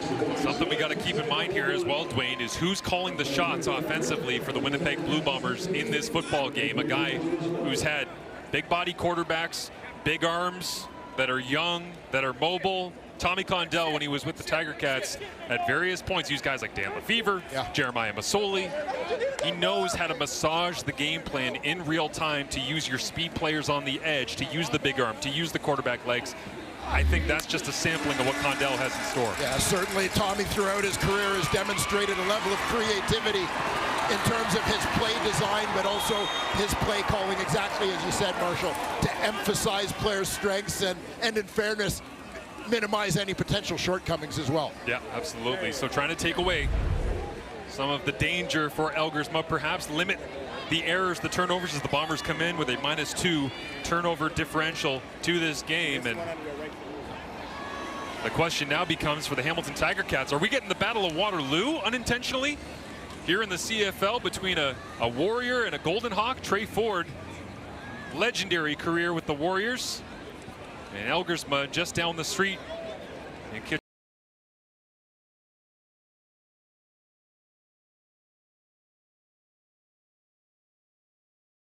warming up with the plan is maybe it's a combination. Well, you've got 2 guys with starting experience. And big special teams tackle, Jake Kelly. Oh, Allen Iverson step over on Isaiah Wooden after making the play, and off the sideline comes the Hamilton offense and Trey Ford into the ballgame. And now Canadian Football League fans are familiar with Trey Ford, obviously a guy who spent the first few years of his career with the Edmonton Elks. But just to frame, this isn't just two Canadian quarterbacks from Canadian universities. Let's talk rivalry. I don't think there are any two universities on the planet closer to each other than Waterloo and Laurier, across the street from one another. You thought Duke and UNC was good. Tobacco Road, if you're familiar with OUA play, this is the matchup in the area as Trey Ford in his time with the Edmonton Elks, up and down, obviously explosive. We saw the athleticism, the legs, and this memorable snap against the Toronto Argonauts. Gavin Cobb on the receiving end of that one, but yeah, Trey Ford obviously best known for his athleticism.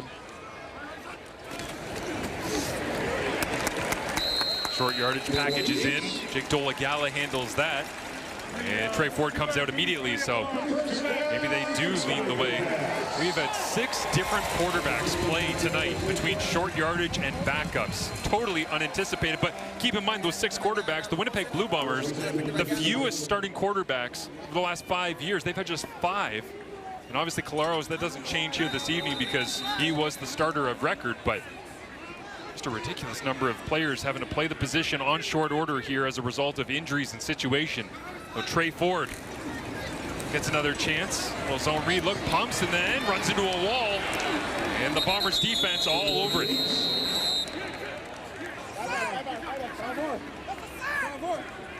You see the discipline of that Winnipeg Blue Bombers front, knowing the threat that Trey Ford can be if he gets out on the edge with a run-pass option. David Reese doing a nice job not letting Ford outflank him, not allowing him to get the edge, forcing him back inside where he's got help. You see defensive coordinator Jordan Younger directing traffic.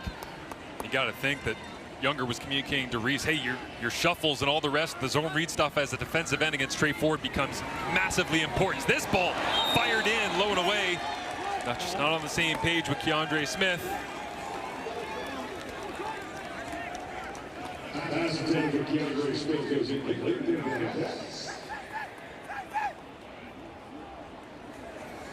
Ford goes to Keandre to talk things over. And I was at a little bit of training camp as well for the Tiger Cats watching on, and there were times where Ford struggled the pitch and catch, but we've seen him get into a rhythm at times and be solid as anyone. But work to be done on that first one is now a special teams return. Trey Vavel steps out of bounds. And we will get a chance to see Taylor Elgersma return to the field here in Hamilton, week 5. As we see the Winnipeg Blue Bombers, and big play here from Trey Vavel, trying to get to the outside. Instant field position, Dwayne, that sets up the young quarterback Taylor Elgersma, who loved it immediately, and then threw his first career touchdown pass in the Canadian Football League. Yes, and if you had told Taylor Elgersma your first career CFL touchdown pass will be underhand and the ball will travel about 6 inches in the air, he might not have bought in, but I think he'll take it. Nick Dembski said at halftime to our Danielle Bain that he has full belief in his quarterback, carrying the rest of the way. Tim White tackled right behind the line of scrimmage. Destin Talbert started the game with an interception and a great tackle on that play. Yeah, Destin Talbert was the guy who got the momentum going Hamilton's way in the first half of this ball game. A big tackle here when you look at the way that sort of every play has gone since the Bo Levi Mitchell injury. Hamilton maybe a little bit emotionally flat, as you might expect. It's been all Winnipeg momentum. Special teams, offense, defense. Since then, big play by Destin Talbert. We'll see if this turns the tide a little bit for the Cats and wakes them up. Hamilton crowd into it. These are the situations they want to avoid for Winnipeg with their young quarterback is Oliveira. Maybe lost that one a little bit in the lights of the shine as snapped the head around and just couldn't find it in time. 2 and out. A big defensive win and start on first down. Holding them to that 2nd and 10, keeping them in a 2nd and long situation. Advantage to the defense. Ticats with a chance to get off the field, and potentially with a good wooden return, some pretty good field position awaits here. Low line drive punt with a free rusher coming, and to the wide side of the field, it kicks back in to the middle as Isaiah Wooden waits it out, picks it up, and nice for a couple of cheap yards on the play as Trey Ford comes back out onto the field. And the reality is as well, with these quarterbacks not anticipating getting this kind of workload tonight, we've seen a season in which there's been 50, 60 points in games with a quarter and a half to play. Distinct advantage defense right now, right? For the first time really this season. Yes. Yes, and you wonder how that swings with less experienced quarterbacks. And, you know, in particular, two quarterbacks who are in their first season with their respective teams. We talk all the time about short training camps in the Canadian Football League. Well, how much of the playbook are we really going to see with Trey Ford and Taylor Elgersma at the helm? Make the run, flip it around on the reverse. Carrick Wheatfall trying to get the edge, turns north-south, and close to the first down marker. Wheatfall, who had himself a big game in week 2, 3 catches for 102 yards to lead the Tiger Cats on the road at Princess Auto, getting into the mix here. Yeah, I love this play call for the Ticats. You're going to get the pullers coming around. Monte Litre joining some of the big boys up front. Love the play call and the execution. Again, you think about the things you can do with Trey Ford's legs off of that kind of look, right? Countering with the quarterback, etc. Jake Dolegala slithers his way onto the Hammer logo here at Hamilton Stadium to pick up the first down. And you wonder if we don't start to see a healthy dose of Larry Roundtree III as well, right? A bit of a power back to work hand in hand with Trey Ford. Yeah, and you go back a couple of years when Jarius Jackson took over as the coach in Edmonton. You think about the combination when Trey Ford had his greatest success was the combination of he and Justin Rankin, right? The success of the running game, kind of a two-headed monster there, and then some of the things it opens up in the passing game for Trey. As they turn around, trying to get a stretch run to Roundtree here, and Willie Jefferson right at the point of attack alongside Tony Jones. And they'll give a gain of 3 or 4 onto the field as they sub out the heavy package. Comes Curly Gittins Jr. and Myron Mitchell. You know, realistically, as a defense, again, every time the quarterback hands off the ball and, you know, carries out his fake bootlegs the other way, whatever it may be, with Trey Ford perhaps more than any other quarterback in the league, you still need to account for that quarterback in your defensive scheme.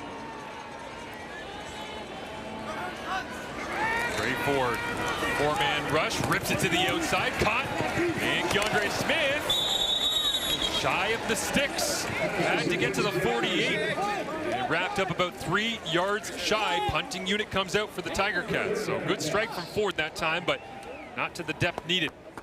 90.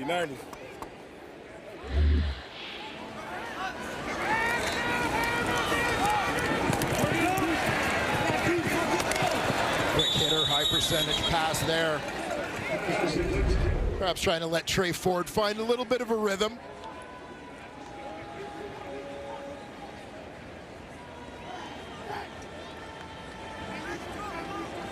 Ford now in his 5th year in the Canadian Football League. Trying to pin the Bombers, gain some field position. How important have special teams become all of a sudden in this game with both Bo Levi Mitchell and Zach Colaros out. Owen Hubert makes another special teams tackle. And Taylor Elgersma returns to the turf. The big special teams tackle, Owen Hubert, making the play for the Tiger Cats. Young fans on the sidelines as well, trying to get his mind back into that competitor mode. So some really tough scenes on the sidelines here in Hamilton, but you know that they're trying to get this done for Bo right now, guys. Yeah, absolutely. And I also love Kenny Lawler, a bit of a light moment that we caught there on the sideline. Scott Milinovic walked over, Trey Ford there, and I think he was trying to convince him, like, hey man, I got a double move. You want to like Trey, you want to pump it, and then I can, you know, we'll figure it out on the fly. Trying to find solutions in real time. That has become the story of this game. Thank you, Danielle, for the sideline report. Certainly the Tiger Cats battling through, losing their leader, but the defense coming to life. And I mentioned how important special teams have become as well. This has made the Hammer the night here in Hamilton, and they actually introduced their special teams unit coming out of the tunnel, which, you know, interesting foreshadowing, not knowing the circumstances that would follow in the next couple of hours. But there's Bob Dice working alongside James Tuck. Yeah, Bob Dice longtime CFL coach in various roles, most recently the head coach of the Ottawa Red Blacks, James Tuck, veteran special teamer and fullback, converted defensive guy in his first year, dipping his toe into the coaching waters this season, helping Bob Dice out on teams. Elgersma with the hard count on 2nd and long. Looks to the right and then fades it underneath. It is complete. And Elgersma asking for the friendly spot. Will he get it is the question. And Gavin Cobb on the receiving end. Another Canadian.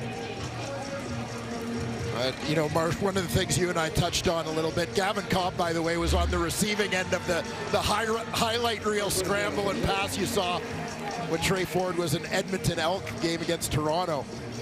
But, you know, just talking about the quarterbacking, unique situation.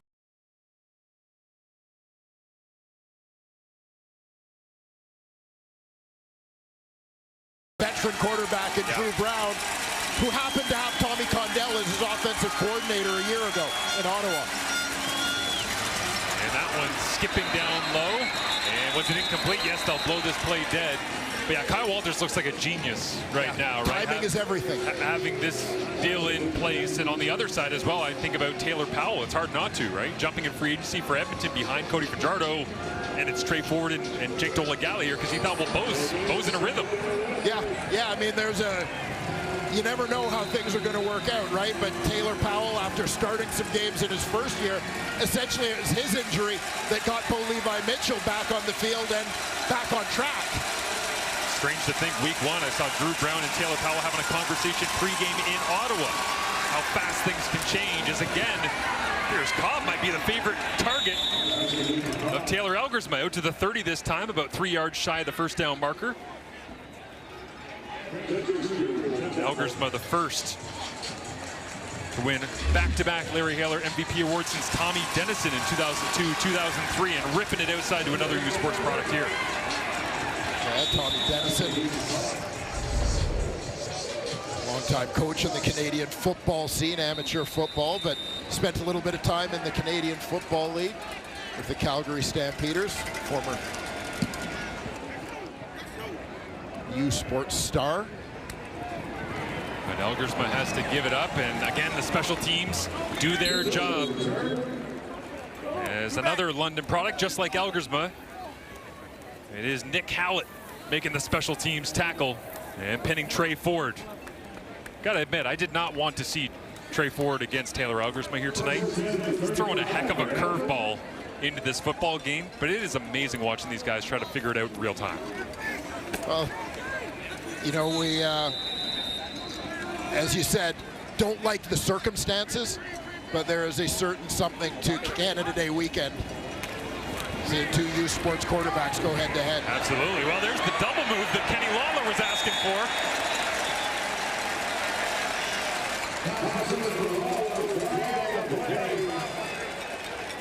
Pass interference, Winnipeg, number 24. It'll be first down at the spot on foul. And here you get a look close up at Kenny Lawler. Settles his feet, gets Williams to bite on it before going vertical. Flag's as good as a completion.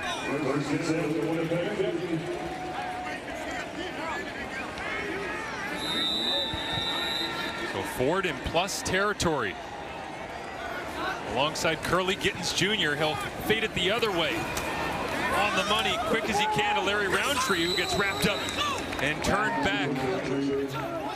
Defense is adjusting on the fly. Kyrie Wilson there to get the stop alongside Bretta Cramby. That'll do it for the third quarter of play. Both these clubs desperate for a victory and figuring it out on the fly in front of us here at Hamilton Stadium, week number 5 in the CFL. Games, but time of possession distinctly in favor of the Hamilton Tiger Cats, and now it basically gets handed down to a battle of coordinators. Who adjusts quicker, who gets the right personnel in, who has more imagination, who figures it out with these young quarterbacks in the game, and who can maybe make the one big play on defense or special teams. Yeah, well, this is it. I think the biggest thing is putting these quarterbacks in a position to succeed, right? Play calling to their strengths, and I do believe that special teams will be a factor down the stretch. We've certainly saw it in that third quarter with the Trey Vavel return setting up the Pokey Wilson touchdown. I think I know where all the fireworks went from Calgary that got lost on Thursday night. We're ending out here in Sunday, and they just lit them all off. To get the fourth quarter underway, we'll see if Ford and Elgersma can create a few of their own.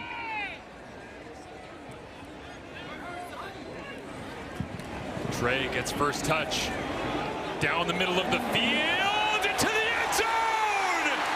Kenny Lawler has it for 6.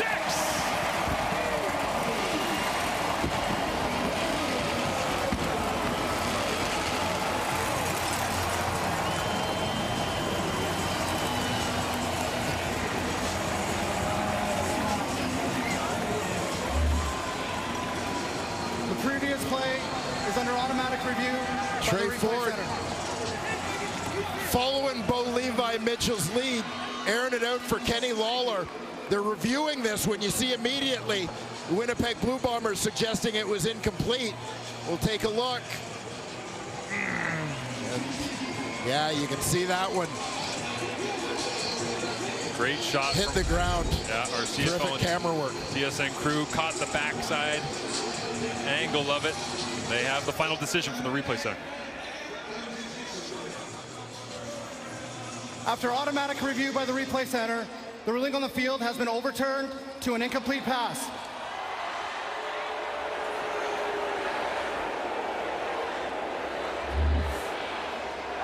We'll take one more look at this one. Has it in the basket, then it kind of bounces off his leg to the ground as he rolls.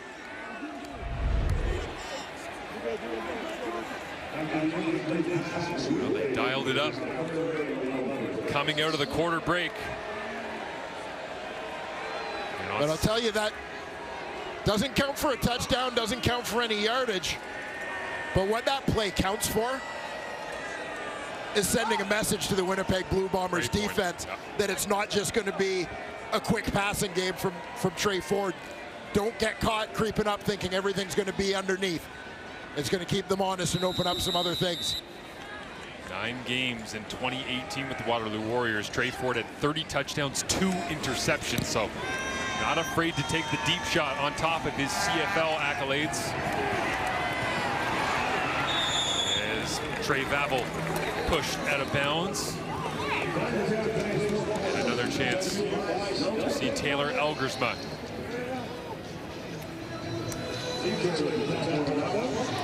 Again, Taylor Elgersma, Heck Crichton Trophy winner, is the most outstanding player in Canadian university football. Participated, first U Sports quarterback ever to participate in the Senior Bowl. Obviously prestigious bowl game, scouting opportunity south of the border. Parlays that into a free agent opportunity with the Green Bay Packers, and some terrific preseason experience for him there.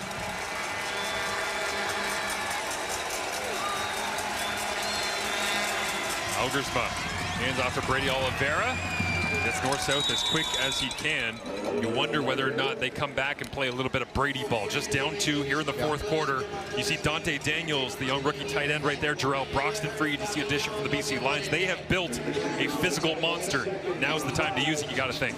Yeah, you would think they'll lean on Brady a little bit in this one, particularly as long as they're able to nurse a lead here, though certainly they would like to extend that to a couple of possessions, up by only 2 points at the moment. Brett Monson coming home, originally from the area as well. They fake it to Dembski, and then Brady O spins off original contact, puts a shoulder down, and makes his way for the first down. Didn't have it on first effort, but the 2023 and 2024 MOC, Most Outstanding Canadian, earns the first down. Adding an MOP to that resume in 24. Had a good chat with Brady about his off-season training in Bali. Is this when the Bali training pays off? That's it. Certainly the Hamilton heat and humidity don't have quite the same impact.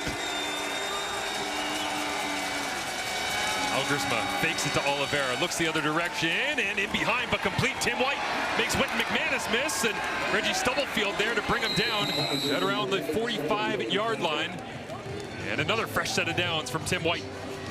Yeah, nice effort from Tim White and friends to reach that first down marker.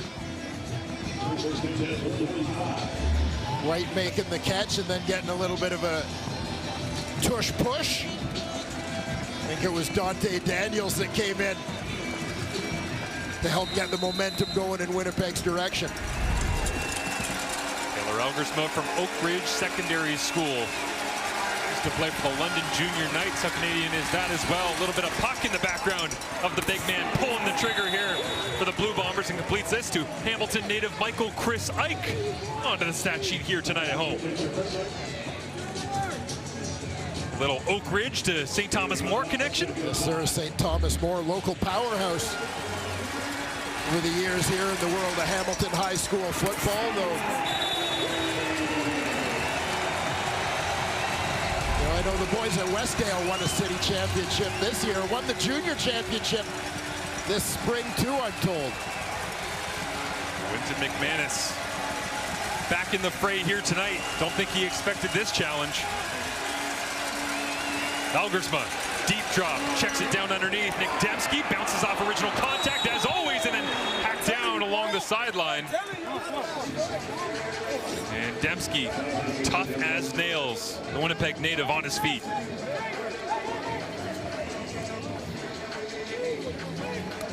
Yeah, Dembski trying to shake that one off. It looks like he's got a little bit of a limp in his step, but pulls that one in on the fingertips.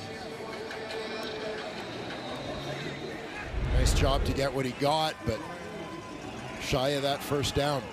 You'll notice Hamilton going with 2 returners now, as Winnipeg has basically been trying to kick the ball on the ground away from Wooden to limit his returns. Oh, big hit along the sideline.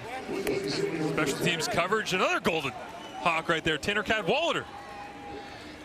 We're all over the place, Dwayne. What's going on? Special teams demon. 13-11 is your score. See you there? I'll be there. All right, I'll be there too. As the Ottawa Red Blacks take on the Elks, 8:30 Eastern, 5:30 Pacific. You can watch live on TSN. Cody Fajardo and the Elks looking to get back in the win column, suffering their first loss of the year against the BC Lions. Looked like a bit of a party out in Kelowna. Yes, sir. Big week for the panel, eh? They needed to take Sunday off. You know, go stampeding. They go to the West Coast. Oh, Trey Ford. Little hard count might have got the vet Willie J, says Mia Culpa.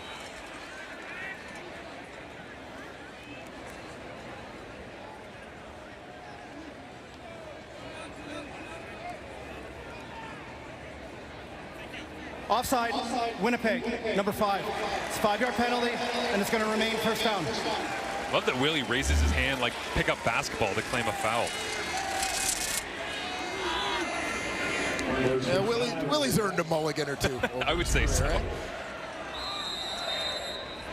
They empty it out now for Ford on the first 2 snaps of this drive.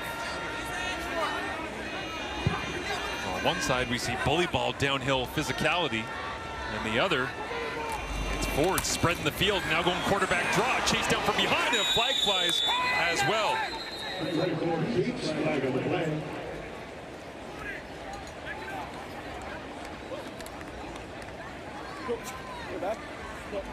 Tony Jones spent a little bit of time in Edmonton. I think he knows, is aware of the threat at hand.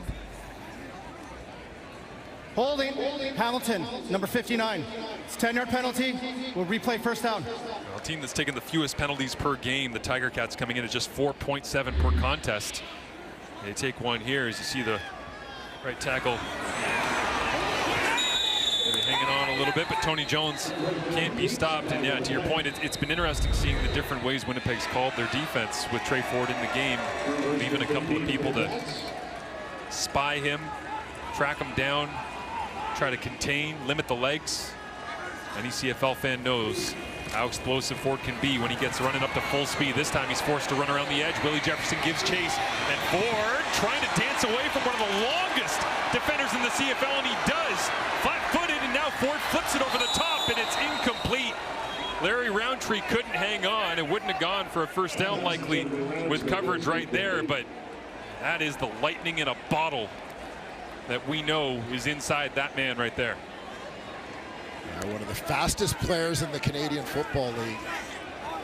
And I feel fairly comfortable saying the fastest quarterback. We got some guys who can run, but I think if we line them up and put them in the starting blocks, I think Trey wins.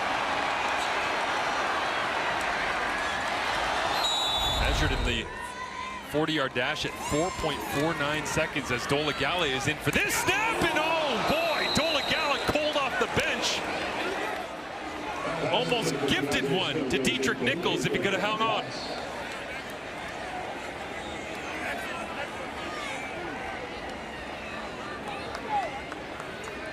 Oh, bullet dodge there, Jake Dolegala. We've seen him primarily as the short yardage quarterback here for the Hamilton Tiger Cats, but a guy with some starts on his resume, particularly as a Saskatchewan Rough Rider. Very comfortable saying if that went for a pick six, the post-game Ticats callers would have lit up on Jake Dolegala, but he gets away with one. And again, the special teams battle continues. Stavros Katsantonis down the field, goes back to work at free safety when we return with a 2-point advantage. Oh man, could have been a massive play in this football game as Jake Dolegala in cold, wobbly spiral straight off the face mask. Caught him with the changeup. I mean, messed up his timing. They tried to catch him with the changeup at quarterback, but then he threw one right down the pipe in the middle of the strike zone, and Dietrich Nichols couldn't hang on. Winnipeg Blue Bombers. Taylor Elgersma at quarterback. Victory on the road at Calgary to start the season. Loss at home in week 2 to Hamilton, and then last week against the Edmonton Elks. Here they are on the road, as this one falls incomplete onto the turf. And the quarterbacks being asked to step up and make some big plays here down the stretch. Yeah, well, it's the bottom line is it's pro football. You got to win games, right? And I am reminded of the quote. At some point we ask of the piano-playing dog, not, are you a dog, but are you any good at playing the piano? Bottom line being, at a certain point, it starts off as a novelty that these guys are Canadian quarterbacks and went to Canadian universities. But right now, we just want to know if they can play. Oh, this is a big throw. Ontario Wilson, they'll draw the defensive pass interference call. So shot for shot if you want to do a call back to Trey Ford, looking for Kenny Lawler in terms of pass interference, flipping pass the field. Interference, Hamilton, number 2. It'll be first down at the spot of the foul. But to your point, Dwayne, it's time to start playing the piano. It's go time. This is it, right? It's for the first, you know, maybe for Taylor Elgersma more than Trey Ford. Accidental trip. It is accidental pass interference against Hamilton, number 2. It'll be a 10-yard penalty and an automatic first down. Well, they clip the legs and the replay center looks that over, and Paul Peters won't like the call, but I got to say, great to have him on the field after a really scary incident back in week 2 when these two teams were playing. Jamal Peters, part of a cluster tie at the top of the league interception board last year. He and his teammate Stavros Katsantonis both had 6 on the season. Tommy Condell calls this one into Elgersma, who will flip it over the top, looking for Tim White, but squeezed to the sideline. Julian Hauser giving chase that time, and Condell did tell us as well, when you mentioned Stavros Katsantonis, he said he's the one that makes the pressure packages for the Hamilton Tiger Cats work. He's like, I've told our quarterbacks, whether it's Zach Collaros, Taylor Elgersma, you need to keep an eye on Katsantonis on the back end, because he'll tell you where things are going. Certainly. That's it. A little bit old school, right? But always locate the safety. Best players when it comes to true instincts on the back end. Sometimes he just seems to guess, but you talk to him afterwards, he goes, no, I saw it. I knew what we were doing, reading routes and all the rest. As Elgersma stares down 2nd and long here, past the football, now pressure's on, and down he goes! The Hamilton pass rush gets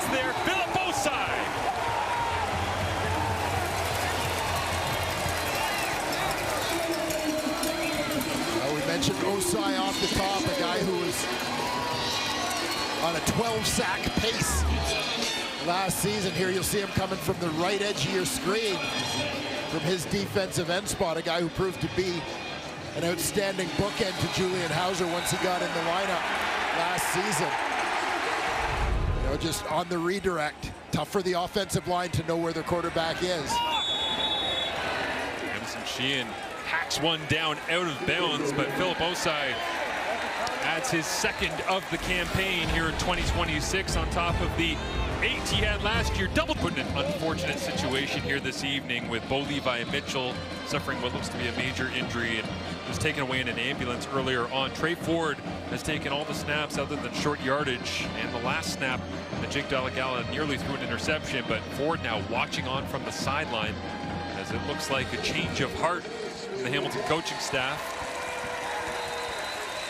And with 6 minutes remaining and clock rolling, Scott Milanovich, talk about playing the piano a second ago, hitting all the different keys he possibly can to make sweet notes, and turns out Larry Roundtree is all they needed here. Hacked down out near midfield, but a first down on first down in the gain of 16. And perhaps putting this game on the shoulders of their offensive line. Largely veteran group. You see Trevor Reed getting on his man. Brendan Revenberg had a nice kick out block, creating that lane for Larry Roundtree. Good downhill runner to get north-south. Dolegala in his 5th year at Central Connecticut, 2nd year with the Hamilton Tiger Cats. Takes the snap here and hands it off once again in between the tackles. And all of a sudden, Hamilton's running game has come to life as this one's loose at the bottom of the pile. Roundtree lost it. And who was that from the offensive line that came sliding in that might have saved the day? Because I think Tony Jones was right there on top of it. Yeah, both had hands on it. And right at the feet of Brandon Revenberg. Retta Cramney punched it out there, Dwayne, and then, whoa, underneath Brandon Revenberg. Yeah, someone else came diving in.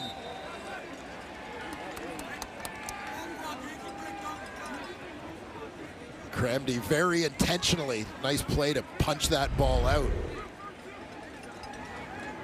Winnipeg safety. Law firm of Cramney and Kelly making quick work of the punch out on that one. It's now to the outside and a brick wall right there, and the defensive front standing tall. They know what's coming. And Tony Jones once again with Kelly and Cam Lawson setting up Hamilton with 2nd and long, and now Trey Ford comes back in on 2nd and long as Dolegala goes to the sideline. Yeah, a couple of big hitters up the middle for Roundtree, but interesting after a series of run plays that it's Trey Ford checking back into the game. Perhaps just situational, as we saw Scott Milanovich certainly sort of going through some plays with him on the sidelines.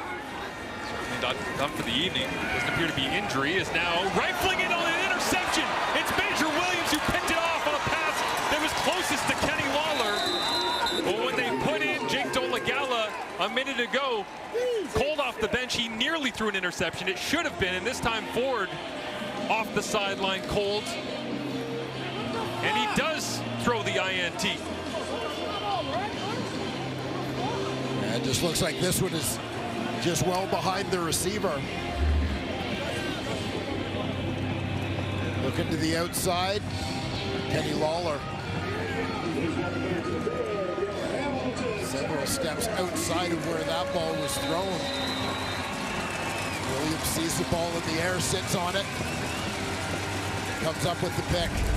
Young man who's been tested throughout this ball game comes up with one of the biggest plays of the evening here for the Winnipeg Blue Bombers. As whistles blow, Mike O'Shea was running down the sideline. Timeout, Winnipeg. He does get time in before the 3-minute warning. And again, fascinating matchup and developments throughout this game. In reality, he is 2-point ball game and an interception. That's a major play by Major Williams. Yes. That's a Major Williams. Play on Major Williams play. Yeah, he's had himself a night. He has battled throughout, and young man has certainly won his share against some veteran receivers here. Said coming into this ball game, he had heard of Bo Levi Mitchell and Kenny Lawler. Well, unfortunately, Bo's not here, but still defending Lawler, and gets the interception in coverage as Elgersma loads up, steps up in the pocket, and he's wrapped up. Out to the turf, that Hamilton defensive line coming to life here late on. Mario Kendricks Jr. making the play, and Elgersma trying to get a game-winning drive on the road here in Hamilton. Any guys you'll ever watch at the university level. And I do believe that when Taylor Elgersma won the Heck Crate in 2024, Trey Ford presented him with the trophy. I think you're correct. Amazing. Ford in and out and up and down here tonight, just through the interception. Now Elgersma trying to play hero with a clean pocket. He rips it to the outside, and it is completed. Reggie Stubblefield right there. And I'll tell you what, if Taylor Elgersma was the starting quarterback for the Winnipeg Blue Bombers all the time, Gavin Cobb might be all CFL. A little bit of chemistry between those guys. Perhaps a little opportunity to work together during training camp. Third and short. 2:53 remaining on the clock. You can see Brett Monson calling things in as Bryce Perkins, the short yardage quarterback, is in. Plucks his way forward. Flags fly on both sides. Usually indicative of the Hamilton defense lining up too close to the 1-yard restricted zone. So Elgersma gets a chance to continue his push here against Monson's defense. And again, like a reminder to fans, one of the challenges when you get, particularly early in the season, into a game where backup quarterbacks are playing, CFL training camps are short. Reps during the week are limited outside of your starters. There are 2 fouls on the previous play. We have offside, Hamilton. That penalty is declined. Too many players, Hamilton. 10-yard penalty, first down Winnipeg. Ooh. Sticks were moving regardless. But the point being that it takes time to develop quarterbacks, and even within a season, you know, there's a little bit of a curve for these guys. So it's, you know, it's going to be limited for these guys right now. The Bo Levi Mitchell injury looks serious. We don't necessarily know the status of Zach Collaros at this time. And obviously Drew Brown being part of the picture in Winnipeg now. Absolutely. His draw handoff to Brady Oliveira, and tumbling through the middle of the Hamilton defense for a first down. It's a gain of 12, and inside the 40-yard line is Elgersma trying to match Zach Collaros' one game-winning drive from earlier on this season. We saw Hamilton with some success with their running back, Larry Roundtree the third on the last possession. Winnipeg, why not? Is there a more proven commodity on that offense than Brady Oliveira? No. Winston McManus has got to be knowing that as well, right? He understands where they want to go. But it is team defense up front battling against the Bombers. Big bodies, and Oliveira wins the battle once again. Big chunk on first down. Well, Winnipeg playing to the game situation as the clock ticks down to 2:15.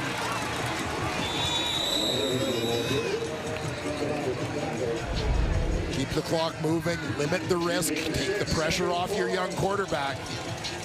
Put it in the hands of one of your most dangerous weapons, but also, I know, Marshall, you've talked about this. We talked at length on draft night about this. The Winnipeg Blue Bombers are built to win a certain way, and it's with physicality and the ball in the hands of number 20. Churn this one out as flags fly once again, and no, they'll actually blow this dead.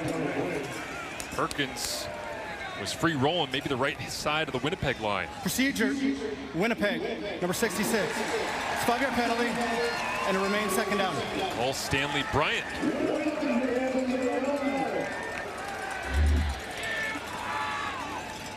Keep an eye on the bottom of your screen. A little bit of early movement. But again, Dwayne, like you're saying, trying to make sure that the situation is organized and managed and all the rest for Taylor Alkers, but you have it in short yardage. You're probably just going to take a dive, maybe another dive and a field goal. And now all of a sudden you're backed up. 2nd and 9. Alkers checking the play band late here as he communicates to Ontario Wilson. And Tim White will hand it off. Brady Oliveira gets that and more. Well, Brady Oliveira is running the rock right now down the stretch like a guy who has just been thinking through the second half of this ball game. Just give me the ball. Yeah. Tight end Dante Daniels in this situation. Big, experienced offensive line. Braxton Hill hanging on for dear life on that one. Career high 10 defensive tackles against the BC Lions. And tied for the league lead in tackling efficiency with Darnell Sankey, which is a pretty darn good guy to be tied when it comes to anything tackling. But Hill went for a ride on the back of number 20. That snap. 1st and 10, Winnipeg. Right back to the well they go. Oliveira cuts it back, stood up for a moment, but falls forward for another 5. Timeout, Hamilton. Well, solid defensive play in terms of stepping up, turning Oliveira to the inside, not giving him a chance to bounce that to the perimeter. But you see the power of Brady Oliveira, maybe caught off guard initially as Talbert steps into him, but keeps those legs churning, gets that body lead, moves the pile forward for a couple extra yards. Getting it to that manageable 2nd and 4 situation. And late substitutions here on both sides. You see Brett Monson calling tonight up against Tommy Condell. The Cats off of 5. You mentioned 4 and 1 under Scott Milanovich in his time as the head coach here in Hamilton, but back against the wall right now.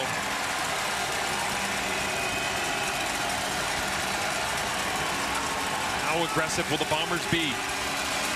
I'll play it safe. Back to Oliveira. Reads his blocks, bounces off another tackler or two, and looks like he reaches and gets a fresh set of downs once again. And more importantly than the yardage here, Dwayne, is clock. Yeah, absolutely. You're happy to move the sticks because it gives you a chance to run 3 more plays that keep that clock moving. And do we anticipate Brady, and maybe more Brady?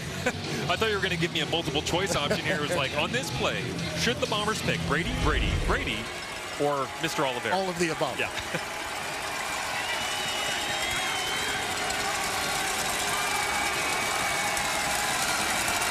They will. Straight into the pile. Patrick Neufeld blocking on Braxton Hill, getting every ounce he possibly can. And a big one to come on the road here and get back to 500. This would be for the Winnipeg Blue Bombers. Well, what runs through my mind, quite honestly, Marshall, is you think about the way a game turns on a dime, right? The Bo Levi Mitchell injury happens. Can't imagine something much more deflating for the Hamilton Tiger Cats. Ticats were leading at the time. The next 2 plays, Trey Vavel punt return, Pokey Wilson touchdown. Absolutely, and right back to Brady Oliveira. Reggie Stubblefield has had enough of that diet over the last 5 plays or so. And to your point, the Kenny Lawler touchdown, 3 plays into the ballgame, the only touchdown on the board for the Hamilton Tiger Cats. Bit of a sleepy second quarter, making yards, getting an odd chipping field goal. But now, as a result of the events that have added up over the last 4 quarters, it's Sergio Castillo with 41 seconds remaining. A shot to take a field goal for the lead, and they'll let this clock roll as well. They'll get it down to about 20 seconds on the game clock before Castillo has to put foot to ball. Well, Quebec City, Ian Leroux is the long snapper. Jamison Sheehan is the holder, and the field goal is good. Winnipeg leads for the first time here this evening.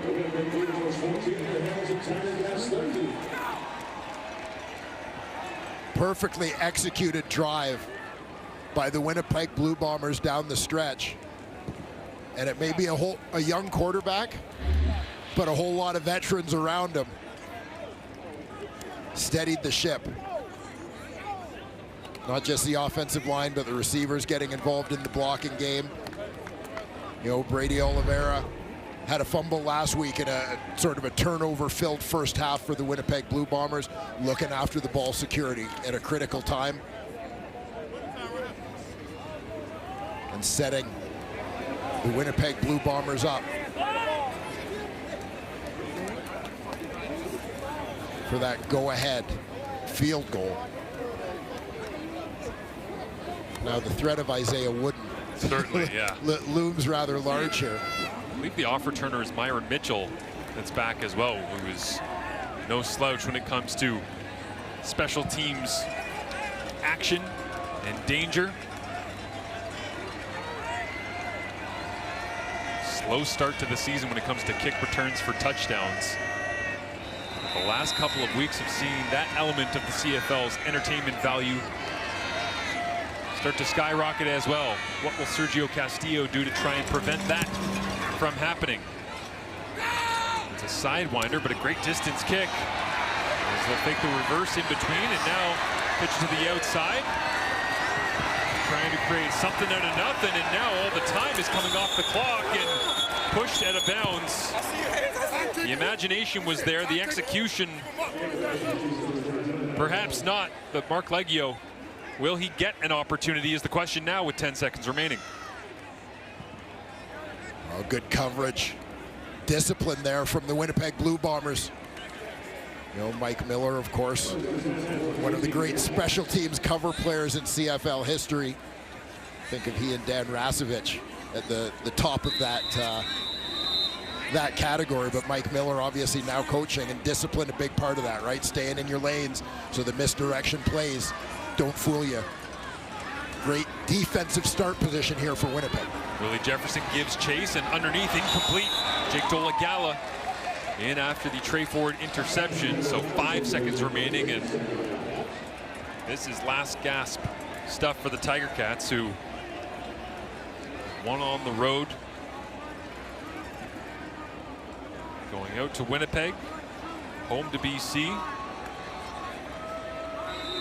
Now trying to do something miraculous. And you see Taylor Elgersma poised to collect his first Canadian Football League win. Pressure on, and down goes Dolagala as the helmet pops off at the end of the play. David Reese, the one that appears to have finished things off, is Justin McInnes. The referee talks things over. And no confirmation as of yet. Probably looking at whether there was a second left on the clock. And that will do it in a memorable twisting and turning conclusion to week number 5. Taylor Elgersma finds a way in replacement of Zach Collaros out with injury before David Reese wraps up and throws down Jake Dolagala to blow the final whistle. Yeah, Winnipeg defensive line finishes it off. Again, great special teams cover. Puts them in a position to get it done. Mike O'Shea, Scott Milanovich, longtime friends, colleagues from their time in Toronto. Kind of know what each other are going through in this moment.